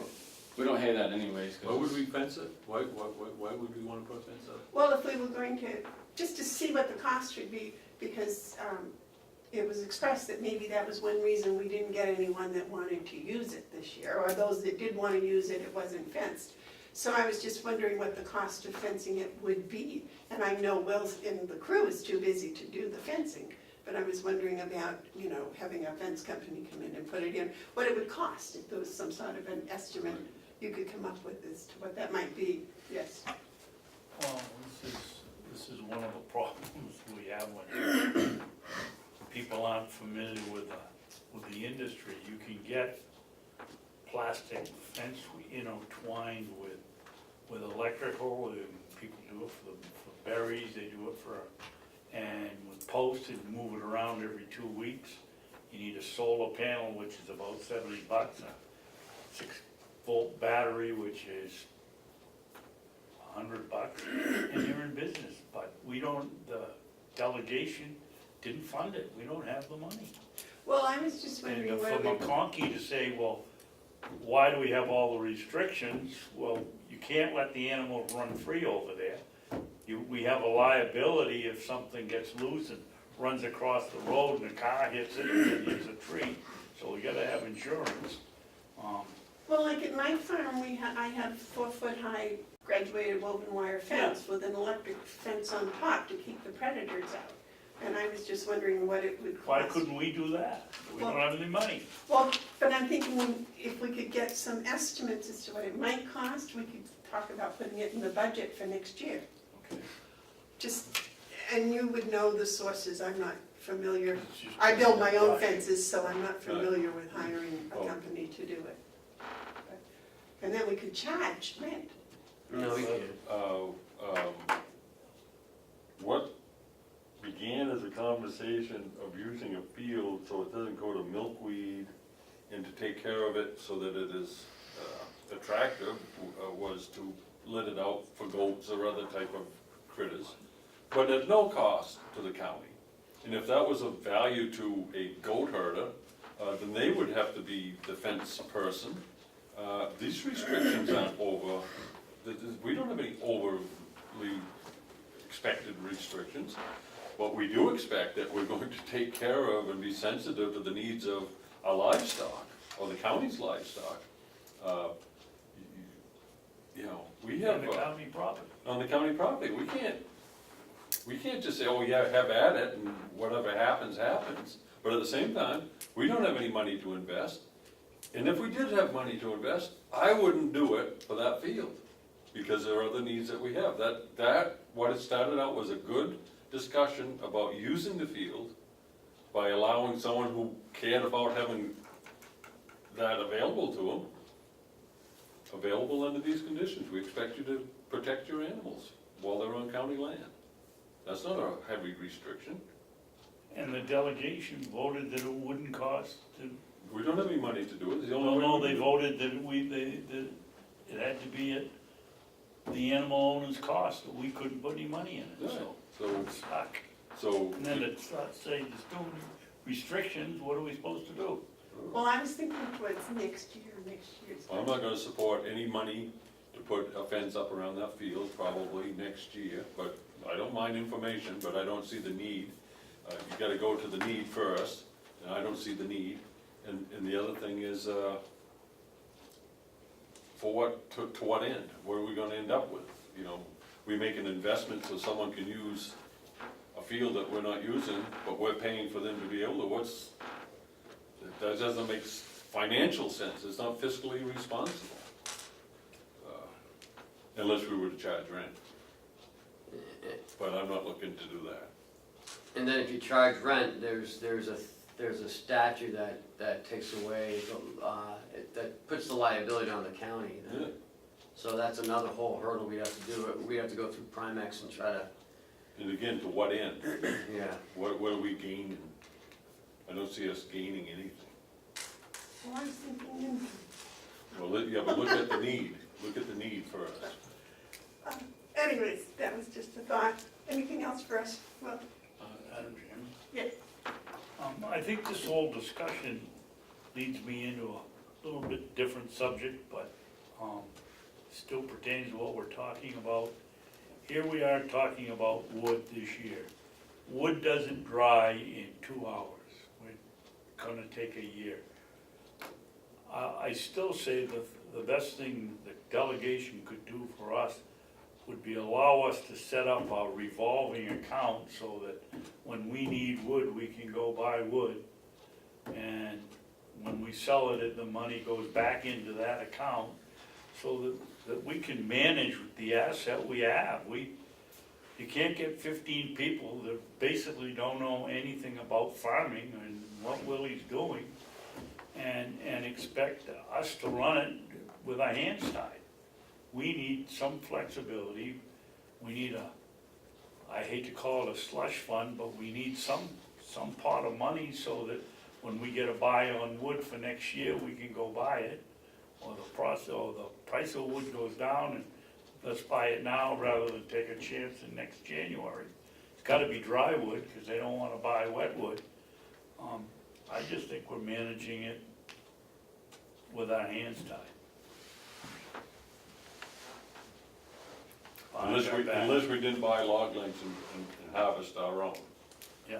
That might be what we should be looking at, because I kind of think that buying wood in the hopes of selling it is different than using wood on our property for the purpose of selling it. I think there's fundamental philosophical I problem. guess you lost me on that.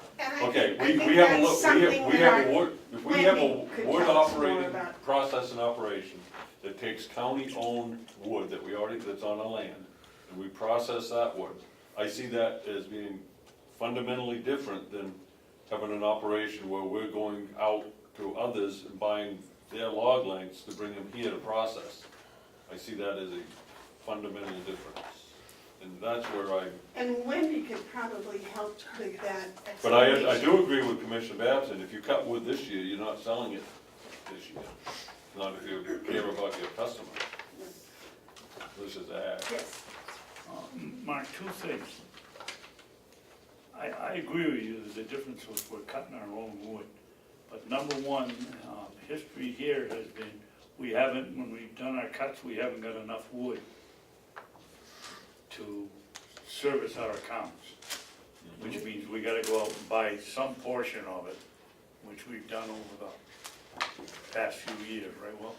Right, on and off, yep. On, number two, it's, the cooperative extension isn't our personal, forest agency, they've got other things to do, so Wendy doesn't get, as hard as she works, doesn't get around here all that often to, it's a tremendous job to lay out a cut, and then to figure out what we have.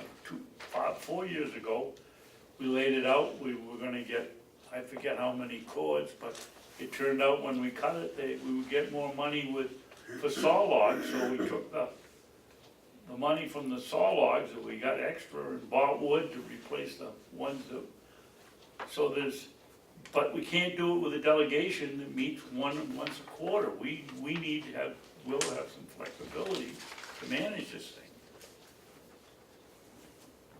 so again, that's something to think about for next year's budget. Yep. And maybe before then, we could have Wendy come in and speak to us about I mean, she does a tremendous job, but what we might be looking at. Anything else, Will? No, ma'am.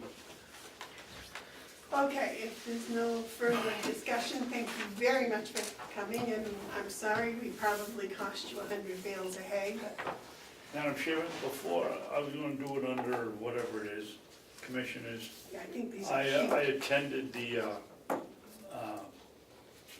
quarterly meeting of the Agricultural Commissioners Advisory Council, which I've been on for several years, representing Carroll County. And the big push with them now is, or the department is, and the bug division is, I'll make sure we use our own wood. yeah, Yeah, exactly, and you that's want what it- it is, right. pushing local wood. Yeah, that's a big problem. People bringing wood in from different states, Yes, and they don't know, They don't know. They don't know, but, that most Will most you come campgrounds, and put them out? the state and federal campgrounds, I don't believe will allow people to bring in their own wood unless they have a signed statement from the wood processor or wood It's provider killed dry. that But it's that- New Hampshire. but they're not the only ones who have campgrounds. I have seen on the news, I've seen the troopers doing stings where they're pulling people over and they'll confiscate wood if they can't prove where it came from locally or whatever. I've seen that on Channel 9 before too. It's a very serious issue like you're talking about. Okay. Lisa has to leave in 15 minutes, so well, we gotta get her up here. Okay. Thank you, Will, so much. Thank you, Will. Have a good day. Lisa, come on up. See you later.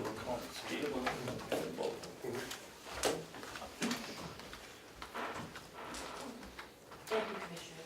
This won't take 15 minutes. We have interviews going on downstairs every hour.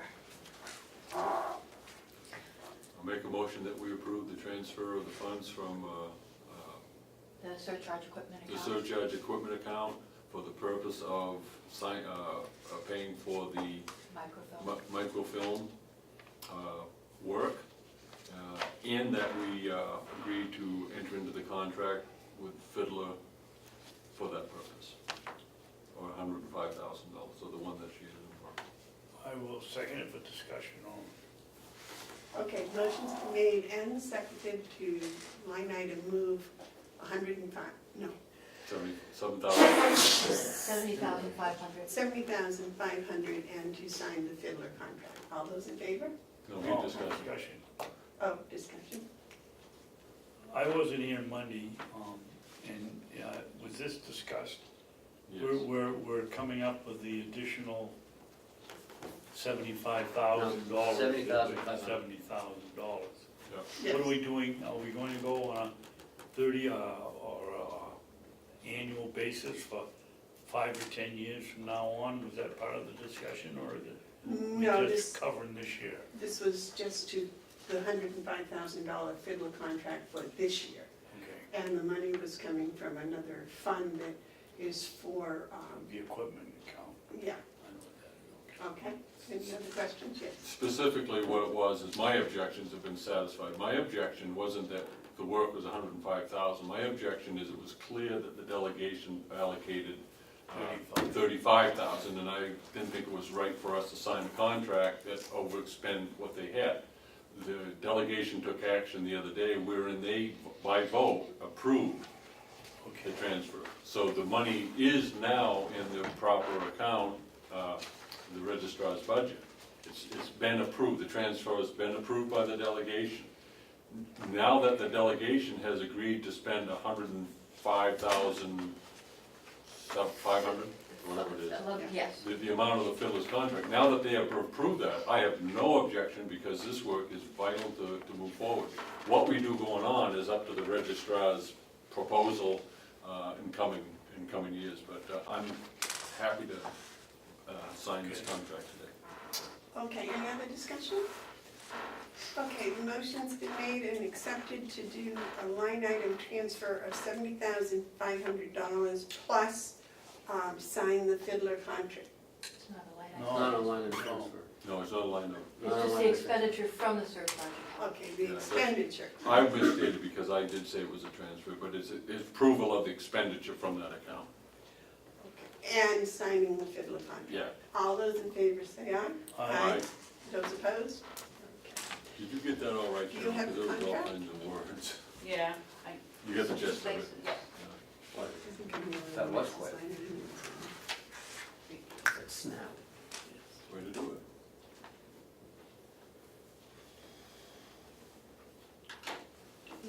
It is.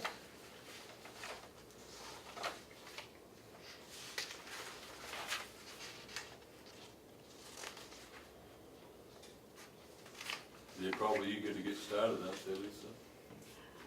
They're going to be very happy to hear that this is resolved, yes. And I'm eager for them to get started. Do we need a motion to have her sign that? And we all sign it. We all We're all signing it. No, I'm the only one that asked Oh. to have signed it. Okay, I will make a motion. A secondary motion, not on the change of the other one. I make a motion that we authorize the chairman of the Board of Commissioners to sign the Fiddler's contract on behalf of the Register of Deeds for the amount of, And the other members of the board. I don't know what you meant. What you said, but not only her, but she's signing for us too. Include us in it, giving her the authorization to sign for us. I thought, Did you say that? I don't know what I said. I lost track of That's it. what the motion said. What does the motion say? Because I lost track. Commissioner Hounsell motions to authorize Commissioner Bevard, Chairman Bevard, to sign the Fiddler contract on behalf of Lisa Scott. Well, on behalf of the commissioners, And Lisa. In, And registry of deeds. yeah. Registrar of deeds. Commissioner Babson's right, we need to put it on behalf of the commissioners and the Register of Deeds. Okay. Thank you. Seconded. Okay, any discussion? It's just that, do I go to jail if something goes wrong with these contracts? Yes, Yes. yes, but it's a good jail, It's a good jail. and we can use your help bundling the West. The food is delicious, I'm Well, hoping. no, she's better on a hay machine. Yes. Oh, yeah. All those Why in waste the talent? favor of this motion, say aye. Aye. Aye. Those opposed? Thank you, Commissioner. Thank you very much. Thank you, Lisa, for all your work on this. You are welcome. Thank you. Supporting. Okay. Jake, Okay, the next is Mr. Henry. Jason. As you know, some time ago, we opened up bids for the jail's electronic key box. I think we have I met with Jason yesterday, went over these bids. And he has copies of. Do we have a winner? We have a recommendation. You gave me these? Yeah, give it both.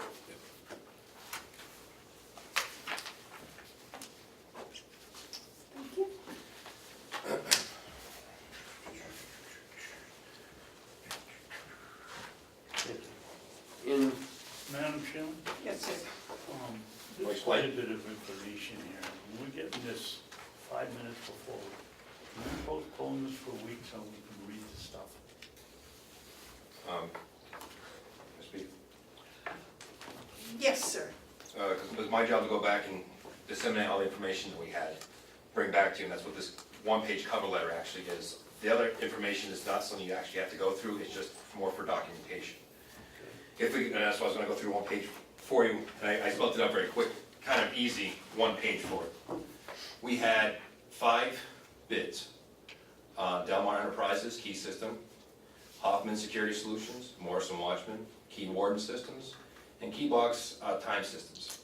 And we are recommending that we go with Morris Watchman, and I broke down the reasons why. Delmar Enterprises Key System is a good price, but when we looked at the software, it's not an easy software to use, and the company also uses web-based access, which is not good for us for hacking purposes. Hoffman Security was too expensive.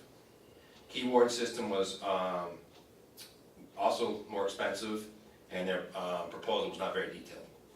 Keybox Time Access System was a good price. In order to retrieve any information out of that, you actually have to take a thumbstick over to the machine, download a thumbstick, and bring it back to your computer, download it there, and then generate reports from there. That is not something that we want. We want to be able to use it from our computers, reports already pre-generated, and other reports we won't generate. Morris Watchman system is a closed system. Only way access to it is either actually be on site or VPN in. His ability to run reports from our terminals, automatic reports set up. They're also the only company that actually came on site to make sure that they understood what we needed for our jail. They came and did on-site visit and a follow-up webinar. We also did a follow-up webinar with Keybox Time System to just look at their product a little more. I spoke with John Rich. We have all the equipment and software in place for the system. And with that, I also called other facilities that use these key systems. Morris Watchman got very high ratings, and so did the Keybox Time System. People had no issues. But with all the things that we looked at through webinars and on-site visit, ease of software, so make sure we're actually going to use the product, we are recommending to go with the Morris Watchman system for the $12,385. What's in your packet is I put the RFP, so you have the original RFP in your packet, just so you have that with you. Morris Watchman, just some of their stuff that their sole provider, which their sole provider, one of these other companies that bid as well, they actually, that company buys their stuff from them, so it's a markup. And then also the Morris Watchman proposal, plus I have the other proposals here if you need them as well. Yes, sir. I long have thought that a good way to pick a price, if you're looking at price only, is throw out the low, throw out the high, and look to the middle, which is, price-wise, is what you're doing here. We're not looking at the low price, but looking at your report, it looks like it's not an apples to apples presentation, so you have spent time looking at what you would like to have in your department, and I'm inclined to go along with that, but at the same time, out of respect to Commissioner Babson, unless there's some sort of emergency that this has to be done today, I'd like to afford the commissioners the opportunity to review the documentation and vote on it next time we meet, if that's what Commissioner Babson would like. Yes. I'm satisfied. I didn't even have a chance to read the cover letter before we were asked. After reading it, I think I think my questions are answered, except for one. Detailed requirements. A site visit to determine scope and suitability of installation prior to a bid submittal is required. Proposals shall be evaluated to determine the best value offered to the county. Fortunately, Watchman made the visit. Why weren't the others automatically thrown out? Good question. If we have required and they didn't meet the Said requirement. required, and they didn't meet the requirements. Let me see that. That's on page, That's on page, I think, 3 in the packet, Jay. It isn't number numbered, 6. but 6. Number 6. Well, with that being said, because it was short waiting time, I had so many other companies called and they don't do site visits. So I said submit it. They don't do site visits. Mr. Chairman? But to be fair, I let out the companies to submit their proposals, and we took the time to research every single one we put in for it. I'm thinking if they don't want to do site visits, that I'm agreeing with Mr. Babson, they probably should have been booted. Yes. I'm gonna make a motion based on consistency with our RFP that we reject the proposals from all submittals that did not result from the mandatory required site visit. I wanna do that. I wanna reject all of them. And to also let them know that we did for that reason. Forget it, we don't even have to talk about their proposals. They didn't meet our request for a proposal. I'll second that, and can I lead the discussion? Sure. Please. Are you doing this, Mark, to protect us in case one of them comes back at some point and says you didn't consider me? Because I think that's why we should do it. Otherwise, I would just give I'd make a motion that we give it to Watchman. I think that should be the second motion. I think first thing we should do is clear the table of those people who didn't meet the bid requirement. We have to be consistent. If we say it's required, then it's required. If they didn't make it, and I don't blame you, Jason, for looking at it, you should look at everything. But as far as at this table, I want to reject them because they didn't meet the RFP. Then after that, then there's a discussion of whether or not we want to award it to what, that's a different discussion. But these concerns that didn't bother to come, I'm not bothering to consider them. So that's my motion, is to reject the ones who didn't come. And I'll second. Okay, the motion's been made and seconded to reject those that did not make an on-site visit previously to submitting, prior to submitting the bid. In that the superintendents will notify these rejected proposals as to the reason why they were rejected. That's in your policy. Right. The reason, there's only one reason they're rejected. All those in favor say aye. Aye. Those opposed. So Jason, who did that leave? Morse Watchman.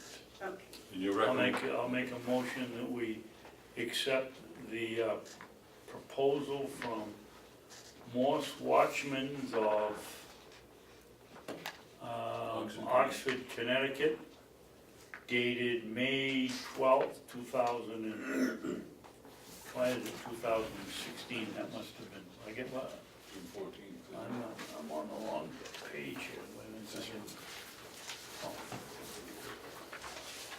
Morse Watchmans of Oxford, Connecticut, dated June 14th, 2017, not to exceed a total of $12,385.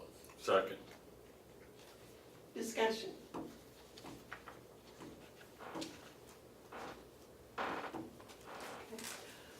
The motion's been made and seconded to accept the bid of Morse Watchmans as stated previously. All those in favor, say aye. Aye. Those opposed. And I guess we should put in there that it was $12,385. I think the motion, Yeah, that was in it was in the Yeah, motion. it was. not to exceed. Okay, thank you. Thank you, Jason, for wading through all of the others. Do we all sign it as, Sure, whatever you want to do. I Do mean, you have one? You pick any one of them, they're all the same. I gave you one that says Morris Watchman. That's the cover sheet that they sent basically, just sign that. yeah, what do we sign? And there isn't a spot to sign. So why don't you just do a PO? Do that. You don't need to sign a contract if he does a purchase. Is there a contract? No, I don't see one. No, No, I think PO. Commissioner Babson's motion contained our top limit of $12,385. I think, Yeah, it's not a contract. you know, I don't want, I hesitate to get into managerial part, but I would think instead of a motion or a signed contract, this is something that you would have authority to sign a purchase order for. I think Am I we wrong have on to that have a- thinking? I think we have to have a contract. I don't think so. No, not to buy something. No, I think it's just a purchasing as long as process. you go out to bid over $5,000, you can do anything you want. You don't need a contract. Okay. Even though there's training in the specifics. So just- Jason won't sign off to pay it if they don't complete the work. They don't get their money if they don't come up and do the work. Right. I'm not satisfied with their job, they're not getting any money, they can fight it. Okay. Can I have a quick transfer to the future or no? No. Do Okay. you want to come around with those? Yep. Do you have more for us right now, or? No. Next on the agenda is letters from the towns on payment of taxes. So, we've sent out letters. I did a quick spreadsheet on who responded, who didn't, and what their reasoning was. I have the letters here. I didn't make copies of them, but I'm trying to keep some of our copy costs down. This is on paying the county twice a year, July and December. Madison, so let's look at the top. Madison would consider only if larger towns contribute. Eaton said they will contribute. Tamworth wants to know what the savings if all towns contributed. Albany, I never got a letter. Hales location, they only collect taxes one time per year. Jackson responded they can't change the date. It would reduce their cash flow. They would have to get a TAN, and the taxpayers would not be happy. They'd have to get a TAN. Well, their TAN rate's always gonna be higher than the county's TAN rate. Conway, no letter received. Bartlett, they collect taxes only once a year, so they decline. No response from Chatham. Sandwich, they collect taxes once per year. It would be a financial burden if they submitted twice. Wakefield was discussed at their meeting via government oversight, but no letter was received. Brookfield sent a letter maybe next year. Freedom wanted to know how many towns have agreed, how much the savings would be, and would it make a difference.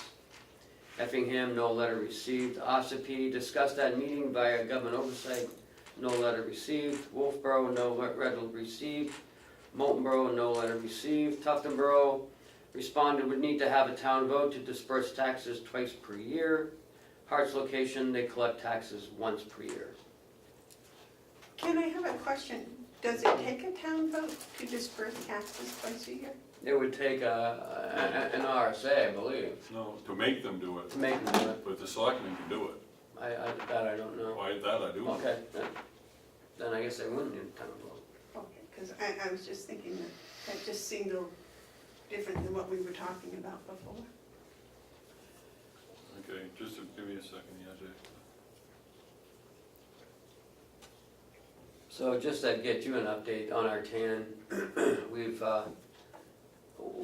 withdrawn 7 million, and our estimated our estimated interest at this point is about 16,000. Ooh, that's low. Yep. 1, 2, Is that 3, 4, the estimate for the whole year? No, that's at this point. Oh, no, that's still low. Mm-hmm. Madam Chairman? Yes, sir. All right, so my quick calculation, it can be corrected, was we had 1 yes, 1 no, 3 maybes, 7 no response, and 5 which I would call non-applicable because they only collect once a year. So it seems that we've started the discussion, but it hasn't gone very deep, and I missed what you said. How much have we, I had heard something like around 20,000 in TANs? 16,000. 16,000? At this point. All right, this is what is the information that needs to be out there. Our job here is to do what we can to reduce expenses as we can. One of the things that we have to do in the county is borrow against money that's been collected. If we were to look at it on a straight line, linear line, we count on about $18 million or so from municipalities to run county operations. They pay us in December. Most of them collect in June. So in June, what they have done, by and large, and again, the lineal numbers, they've collected about $8 million of our money. Taxpayers have paid their taxes. That's the key. They have paid their taxes. The way that taxes are collected is they pay that to the municipality. Then the municipality sends them either to the precincts or the fire districts or the school districts. And in the county, they're not required by law to pass until something like December 14th. Now, okay, they get to use our money interest-free for 6 months. But it's not interest-free. The same taxpayers who are paying the municipal tax are also paying the county tax. So by the towns, for whatever reason that they do it, you know, and I'm sure it has to do with protecting their own TANs, they use our money. Now that's just plain not right. They avoid having to pay TANs by making us pay TANs on money that they have collected. It just doesn't square with me. Now, we've started the conversation, but I would hope that the commissioners will agree with me that we need to press forward on it, because this money that has been collected is our money, and since we're not getting it in a timely manner, we have accrued about $16,000 so far in TANs that could have been avoided. In interest, yes. They could have been avoided if we simply received the money that's already been collected. It isn't as though taxpayers haven't paid. It's the people who received it haven't forwarded it to us in a timely manner. We've asked, and I think what we need to do is continue to ask and maybe even seek legislation, because to me, it's a moral question. It's our money. Why should we have to pay money while we wait for our money? It's not as though it hasn't been collected. If David Babson was to have me collect money for him, and he called me up and said, "Did you collect money?" I said, "Yes, but I'm not going to give it to you for 6 months." I don't think that would go over very well.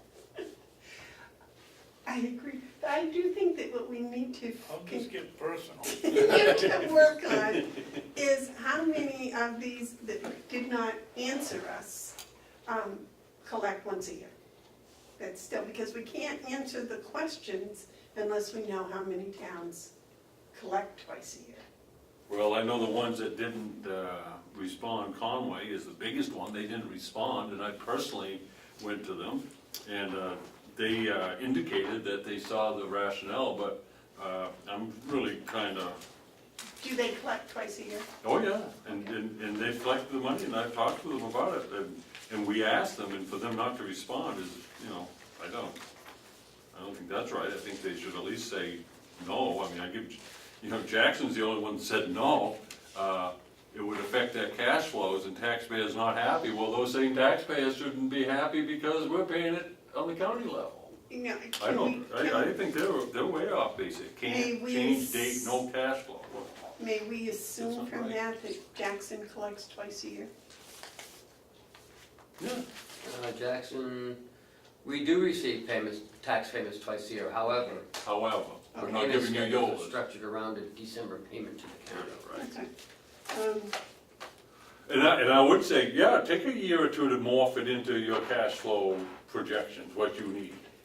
I'm not saying, jam you up this year. I told that with Conway, this year's this year. We're not looking for that, but in the future years, And I think we need to write a letter to those who are in response that we're kind of interested in what you thought about that. Well, I think the other thing, Some of these people chastised us for not getting our figures in quick enough to DRA a year ago. well, I think what we also need to do is to do a little more research so that we can answer the questions like how much would it save, you know, on a normal yearly basis. So we need to know how many of them do collect twice a year, and we need to know what their share would be. So then we can say, because you were estimating that they had collected 8 million, Well, could but we, that's an estimate. We need some facts, and then we can write letters to all of them and say, listen, this is the dollar figure that we could anticipate if we got it in June, and this is how much we could save if we got it in June. Yes, sir. I would like to have the county administrator just send a simple email question to all of them. You just do it in one blitz saying, do you collect taxes in June and in December? And they, each one is just a simple response, yes or no. And then that gives us that bit of information.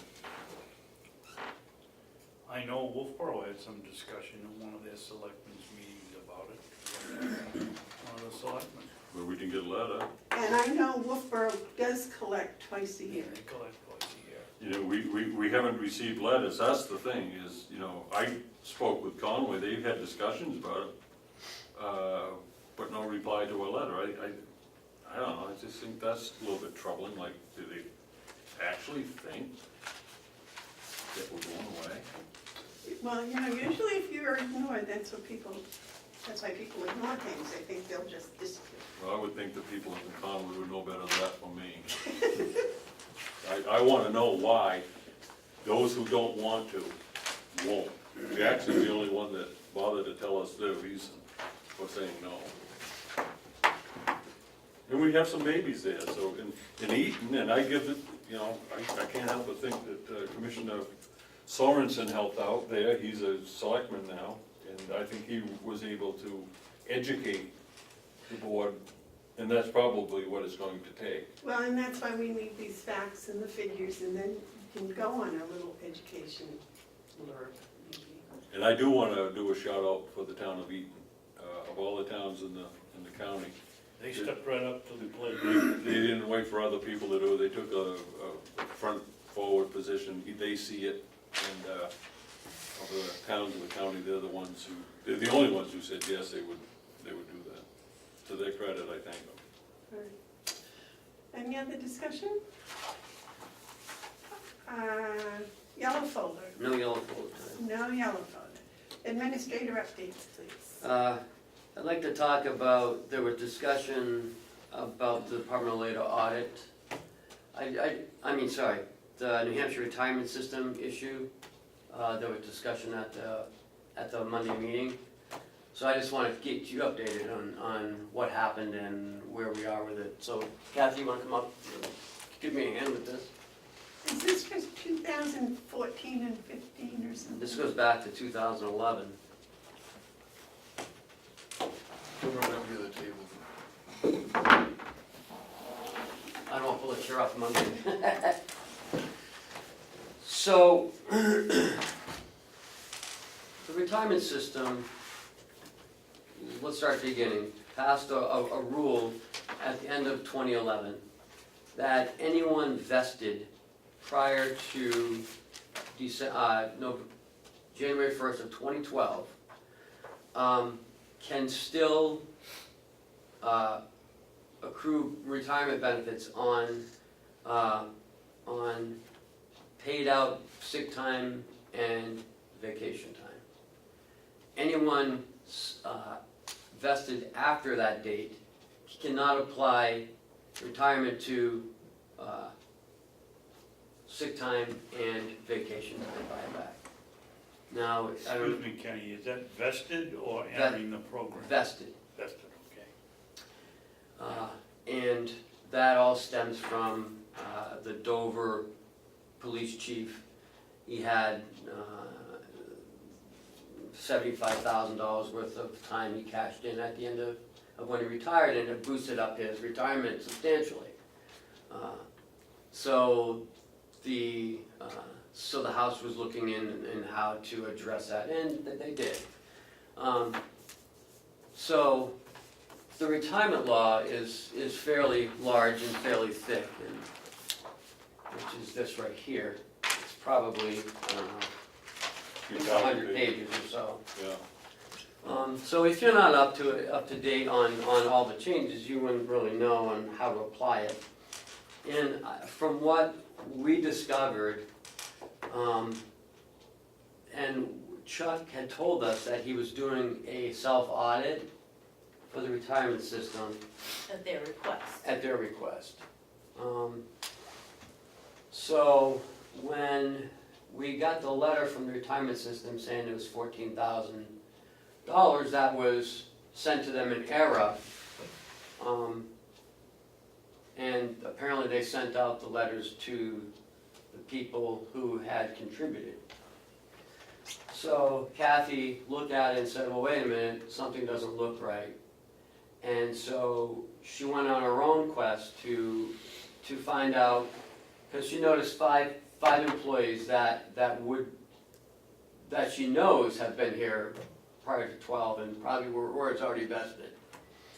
So in her investigation, she found that, and we didn't reimburse anybody yet because there was still some question.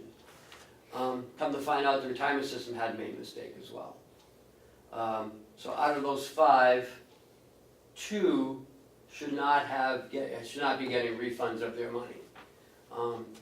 If we would have refunded their money prior to us finding out, it would be hard for us to get it back and into the system. So, Chuck made a mistake, the retirement system made a mistake, Kathy found it and fixed it. So this is, and come to find out that the person who wrote the letter on Farcebook, there was a break in service in 2005, and she had taken out her money. We didn't know that, or she went to part-time or something of that nature. We're not quite sure. But the retirement, but in not knowing that, the normal person would have thought that, and that was one of the ones that Kathy had obviously questioned, because she had been here quite a while. But we didn't know that there had been a break in service. So, it's not a huge mistake that was made, but I think it was a lack of understanding of the rule, and even the retirement system made a mistake. They didn't even double check their figures in the refunds. So we are going to refund the ones that we feel have it coming to them. We are going to do it next month. There's no loss to the county. Right. I haven't even deposited the check yet, because I wanted to verify everything before we jumped the gun and just followed what they said, because they were not correct. They were Not not 100%, so. Kathy, is there a way that you could point out the errors to them, return this check, and get a check for the proper amount? No, I've already discussed this with them. They have agreed to just bill us again, so we will send that money back to them again, that they gave us back. That's the easiest way to do it. Yeah. Huh. I have to wonder sometimes when people go out and they start making comments as though it was factual and getting people all riled up, where it ends up with an elected official actually banging the table in objections to how we're doing things and expressing that there's no optimism, and that is so unfortunate.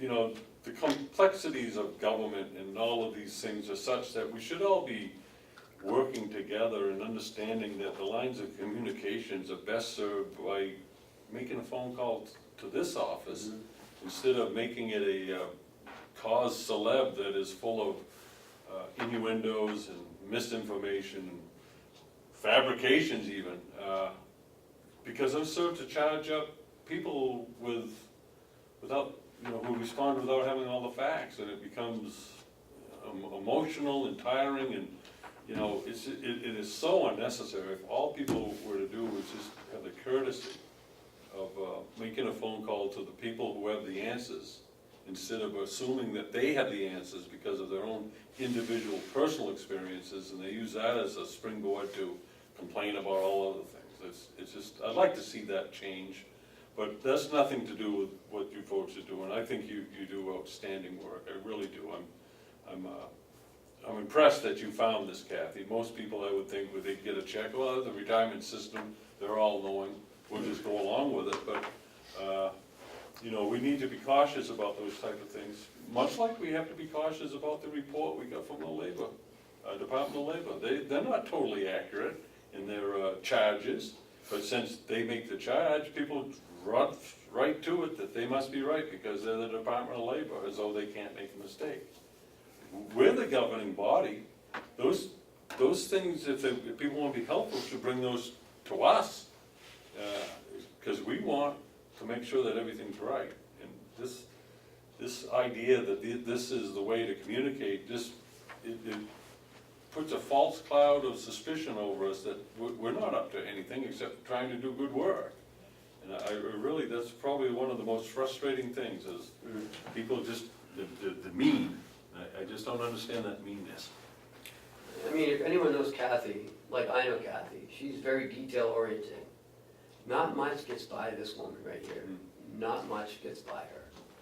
And to use that as a segue, to use that word from the beginning. Word of the day. Yes, the word of the day. I believe that when Kathy took the position of comptroller, that she was on some sort of a probation period. I think that she's been fulfilling those obligations quite well.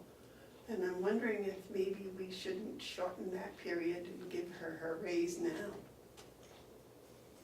I wouldn't object to that at all. I think she's fulfilled her obligation, and then some. I would make a motion that Kathy Armstrong be no longer on a probationary period, and that she continues as the comptroller, henceforth. Seconded.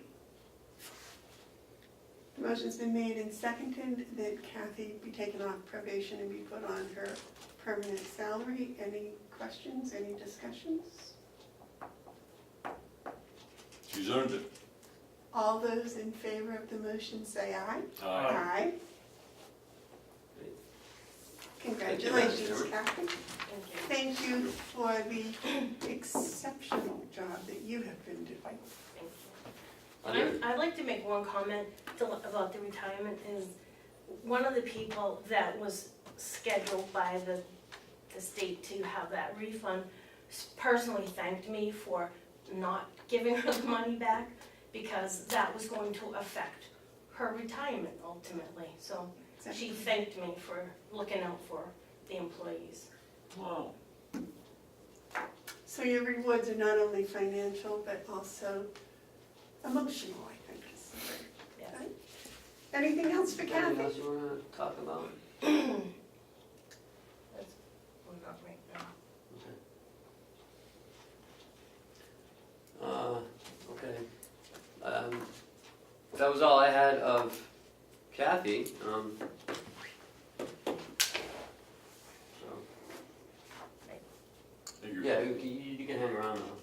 Okay. I reached out to Hale's location. I reached out to Kathy about her not being there last Friday, and she will be making up the hours Saturday morning. So I just wanted to let you know that. Were they able to post that on their website? She just sent it to me while we were sitting here, so. Could that be posted on their website as well as in the town hall in Conway? Isn't that where it's also posted? I'll send, yes, Saturday morning hours. I'll send her an email to that effect.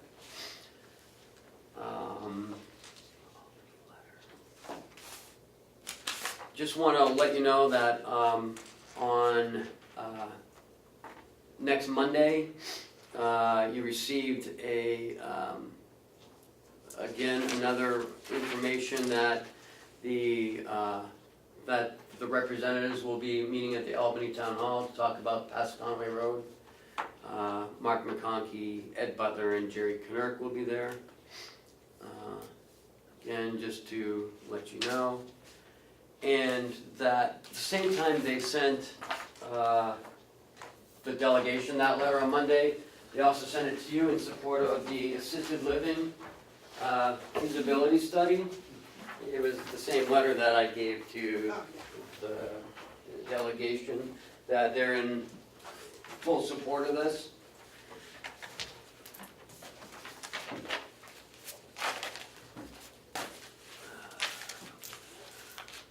And that's all I have. Do we need to make a motion or anything on that money for that feasibility study? No, it's going into subcommittee. On the board reports, commission updates, I was going to speak on that. Anything else? Don't it? Okay, commissioner updates. Mark? The feasibility study, I think, is okay. We made our vote. We took this to the delegation. They heard testimony from many, actually, about addressing the need. They have sent this to the committee that Representative Avellini chairs, and they're going to look at this, and they're going to go back to the delegation to make a recommendation for the delegation when they next meet. It's a slow process, but I think it's a healthy process because you want to be able to gain as much support along the way, and so I'm hopeful that Representative Avellini's committee will be able to pass out all the testimony, and I'm confident that they'll see that the need is there, and then at that point, it would go, I guess, to the delegation committee, and there may be some sort of procedural motion to allow for a transfer at some point, but we're not at that point yet. I think it's very wise for us to sit back and respect and honor the work of the committee. I'm not saying that we will necessarily concur with their findings, but at this point, it's in their hands, and we should be respectful of that. And that's all I get to say about that. I wouldn't do any transfers or recommend any transfers until after the committee does their work. Any other commissioner updates? There was one other thing that was brought up at the delegation meeting, and I told the chairman that today we would discuss it, or start a discussion about it, and that is outsourcing payroll. Yeah, I've already set up a meeting with a company by the name of Checkmate. So when I get back from vacation sometime, then we'll meet with them. Do they do just payroll, or do they do HR services at the same time? They just do payroll. They just do payroll. It's my understanding that there are some that do the HR services at the same I'm time. not interested in doing that. Well, no, I'm not particularly interested in the payroll outsourcing either, but I think we should, contempt prior to investigation is not a positive thing, so if we could just maybe look at some of them and see. I'm not really interested in looking at it. Well, we might be. Yes. Well, that's what I'm saying, I'm not. Yeah. You guys may. I think we need to have dimensions given on certain issues, and part of that is privatization of government services. Looking at the payroll, I don't mind looking at anything. That's how you move forward. But I do want to say that fundamentally, philosophically, I'm opposed to privatizing government county government services to outside entities, primarily because you lose tremendous control once you do that. And data's out there that supports that. We can, by maintaining control, we maintain costs. And, you know, it may look to some that, oh, we can get it done cheaper, but not really.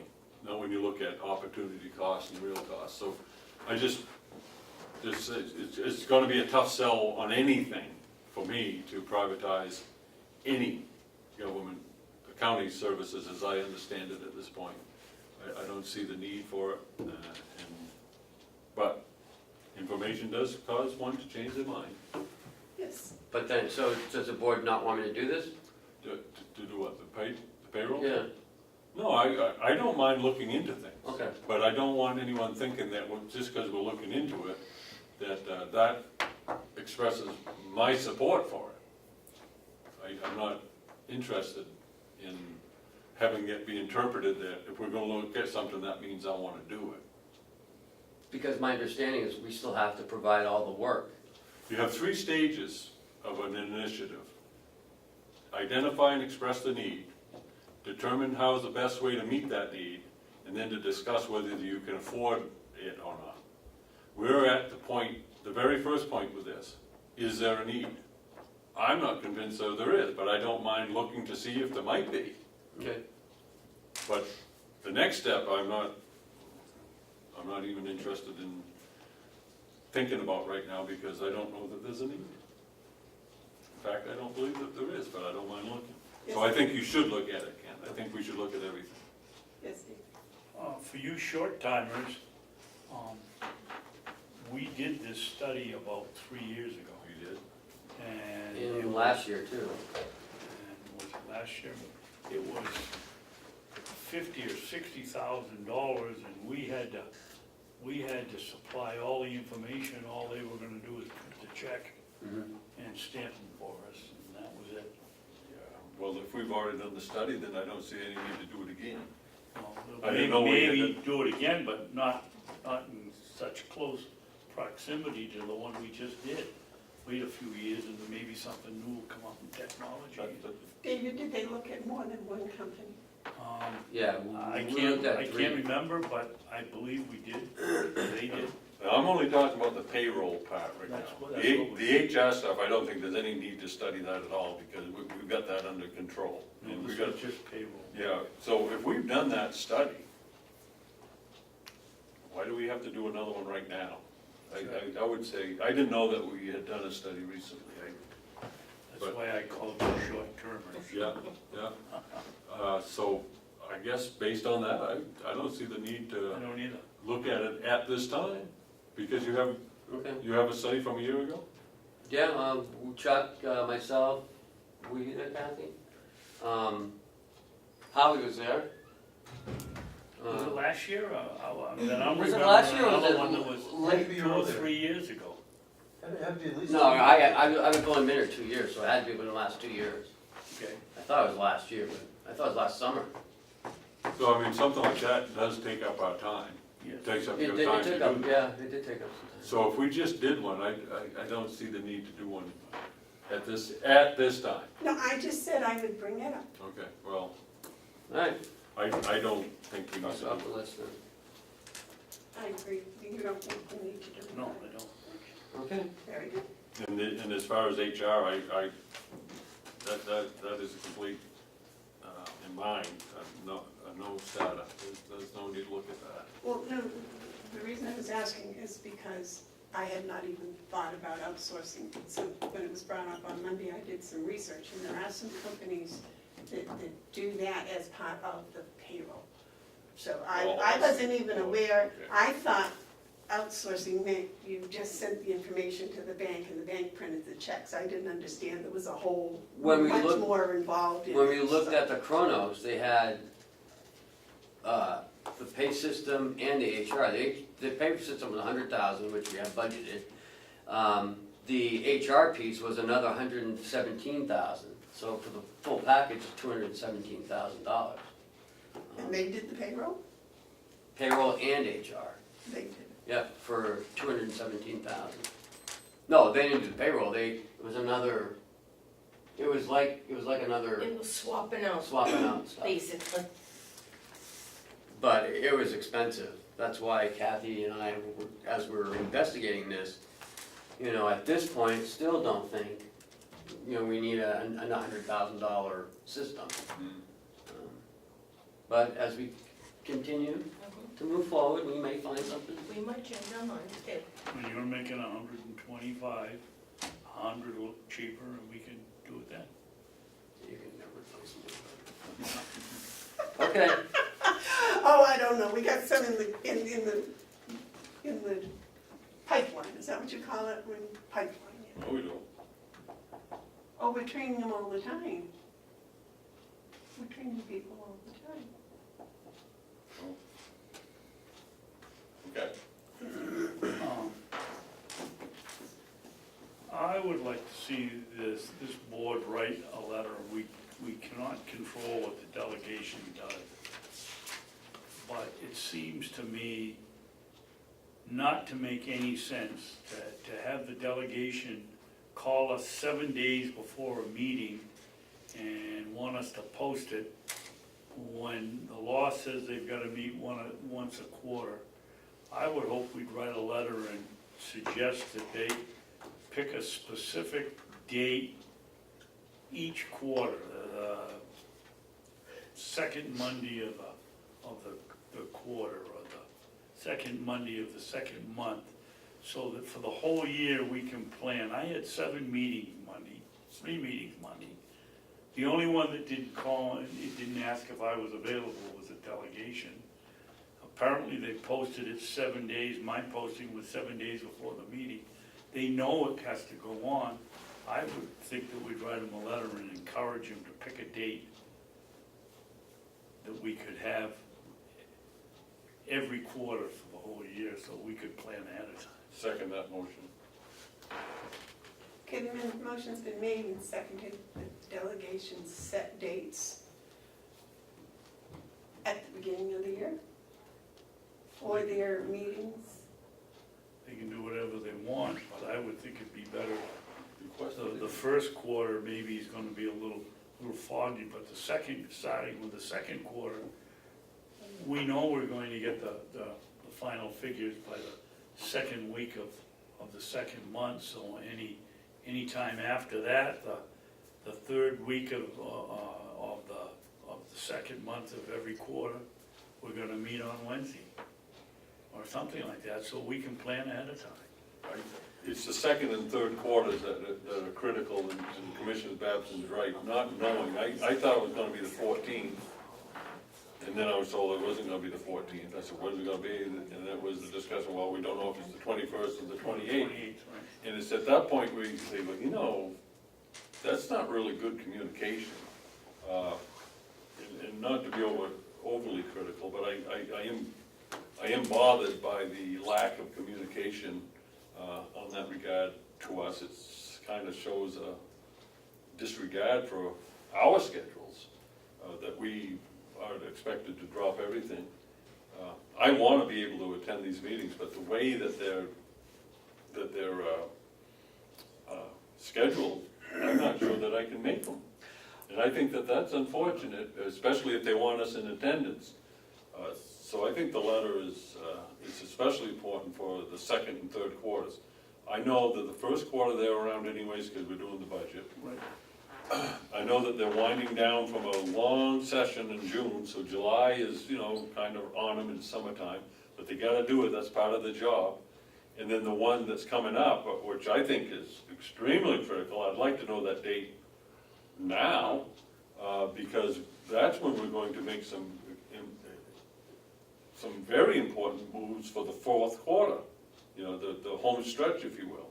And the delegation's responsibility is needed, and it would be really good to know when they were gonna meet. So I think we should send this letter out, and, you know, it doesn't have to be an abrupt, it just has to be, you know, we'd like a little bit more help in our being able to plan our schedules.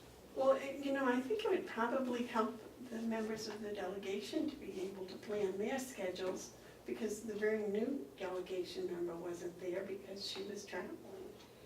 And, so I think if we could, the first of the year when they get together as a new delegation, if they could, when they choose their chairman, if they could then set the dates, one in each. I think it gives them the people a better representation, because I noted that a third of the delegation was not in attendance in the meeting this week.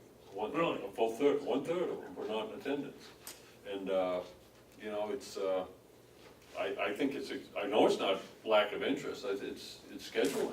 Well, and a third of us weren't there, There you go. so, So full participation, which is what I think we all would desire, really is necessary to schedule these things far in advance. okay. They do it in the calendar, the house calendar. Yeah. They got everything scheduled there. So, just to let you know, they won't be setting a new delegation until, not this December, next 2018. Don't they choose a new chairman No. in February, in January? No. Oh, okay, so then on the first, It's the election cycle. it's I'm on talking their about- December meeting, they meet in I'm not December, right? talking, On even numbered years, to elect a, chairman, vice chairman, and a. But don't they meet in December for us to give them our budget? that's the. Yes. Yes, And yes. they could give us But some time but you then. were talking about when they set up a new election. Right, maybe they could do it in their December meeting. Yeah, that'd be great. Well, what I'd like to I have to do is suggest- tell us when they're gonna meet in October. Well, they said either the, The 23rd. Is that been said? Well, has it been Well, it's set? not set, that's what they're suggesting, that's the tentative, yes. Okay, well, Right. that's- Tentative doesn't work for me. Tentative is the problem. It was tentative for the 14th, then it was tentative the 28th, and then it became the 21st, 7 days before the 21st. Okay, the motion's been made and seconded that we write a letter to the delegation suggesting that they set the dates in maybe December of the previous year for their quarterly meetings. All those in favor say aye. Not our previous year, Madam Chairman, of Subsequent. December of the Future year, future, set the dates for future. future year. You know what it is.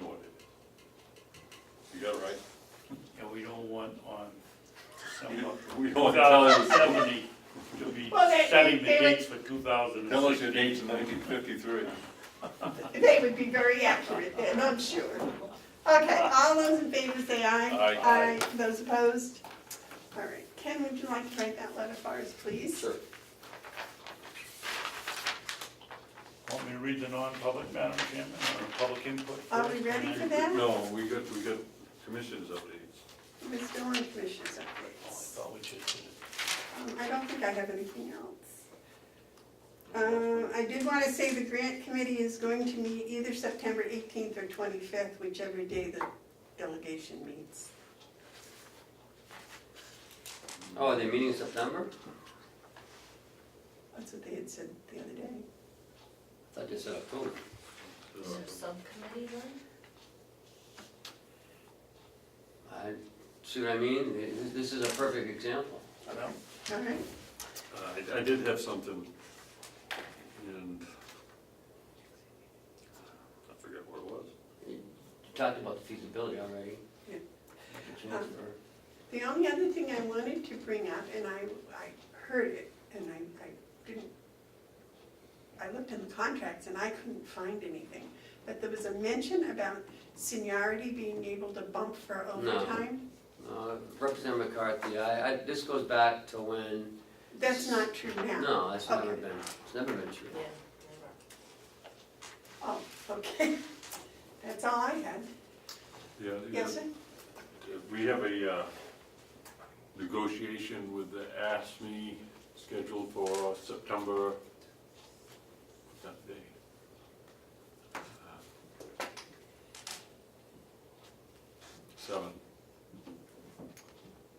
7, is that right? No, No, maybe October 7th, no, it's 19. Tentatively.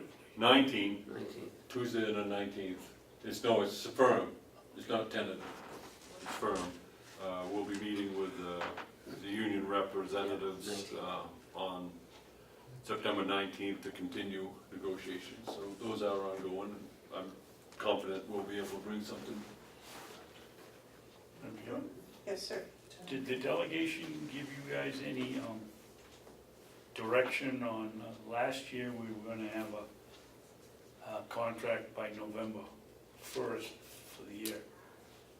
This is the follow-up, we didn't get the contract. Have they given you another direction that we wanna have a I'm not contract by the 1st or December 1st or whatever?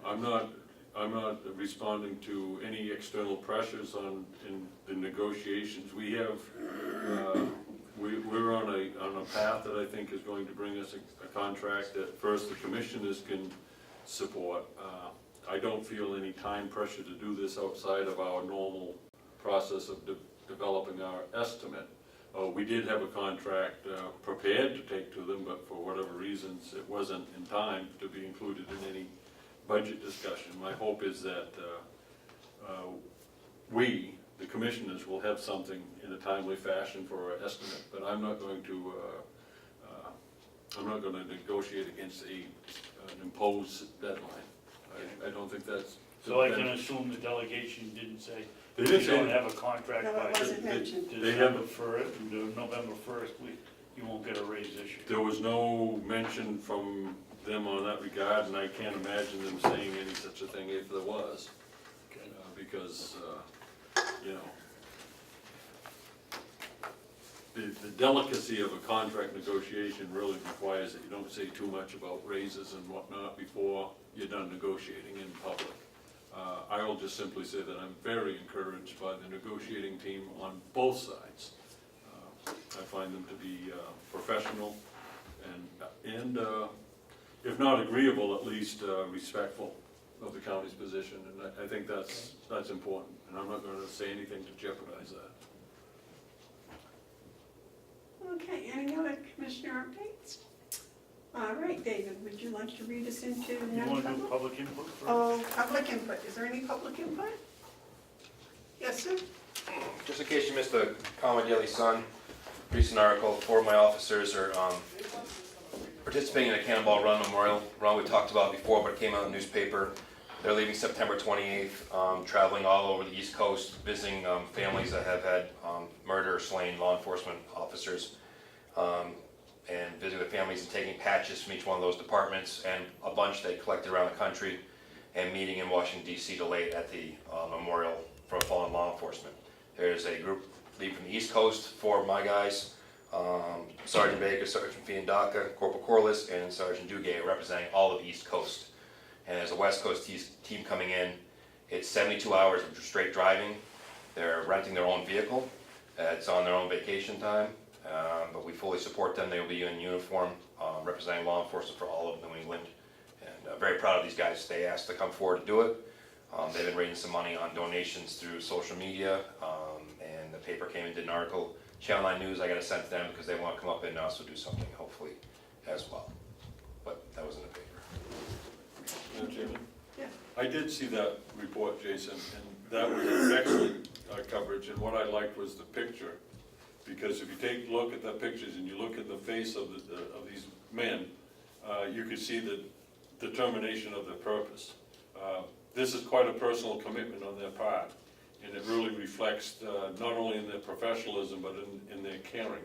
And it's very refreshing to people to know that there is that attribute that we expect in our law enforcement personnel, but when it's demonstrated, it's very encouraging. So I want to congratulate your men and yourself for allowing and promoting this. I think it's excellent, and I look forward to another good Sunday morning show on WMUR talking about the fine work at the Carroll County House of Corrections. Thank you. Thank you. Any other public input? All right, if not, David? Seeing no more public input, I move that we go into non-public session 1 and 2. Session 1, RSA 91A.3, paragraph 2, parentheses C, and session 2, 91A.3, period 3, paragraph 2, parentheses C, which is the same as section 1, matters which if discussed in public would likely affect adversely the reputation of any person other than a member of the body or the agency itself. Second. Roll call, please. Commissioner Hounsell, Yes. Commissioner Babson, Yes. Commissioner Bevard. Yes. And this is going to be long. Yes. May I suggest we take a short recess and let John pack up and leave? Before we, can you announce that we won't be meeting next week, but we will be meeting 2 weeks from today? Yes, John, there will be no meeting next Wednesday, but there will be the Wednesday after Labor Day.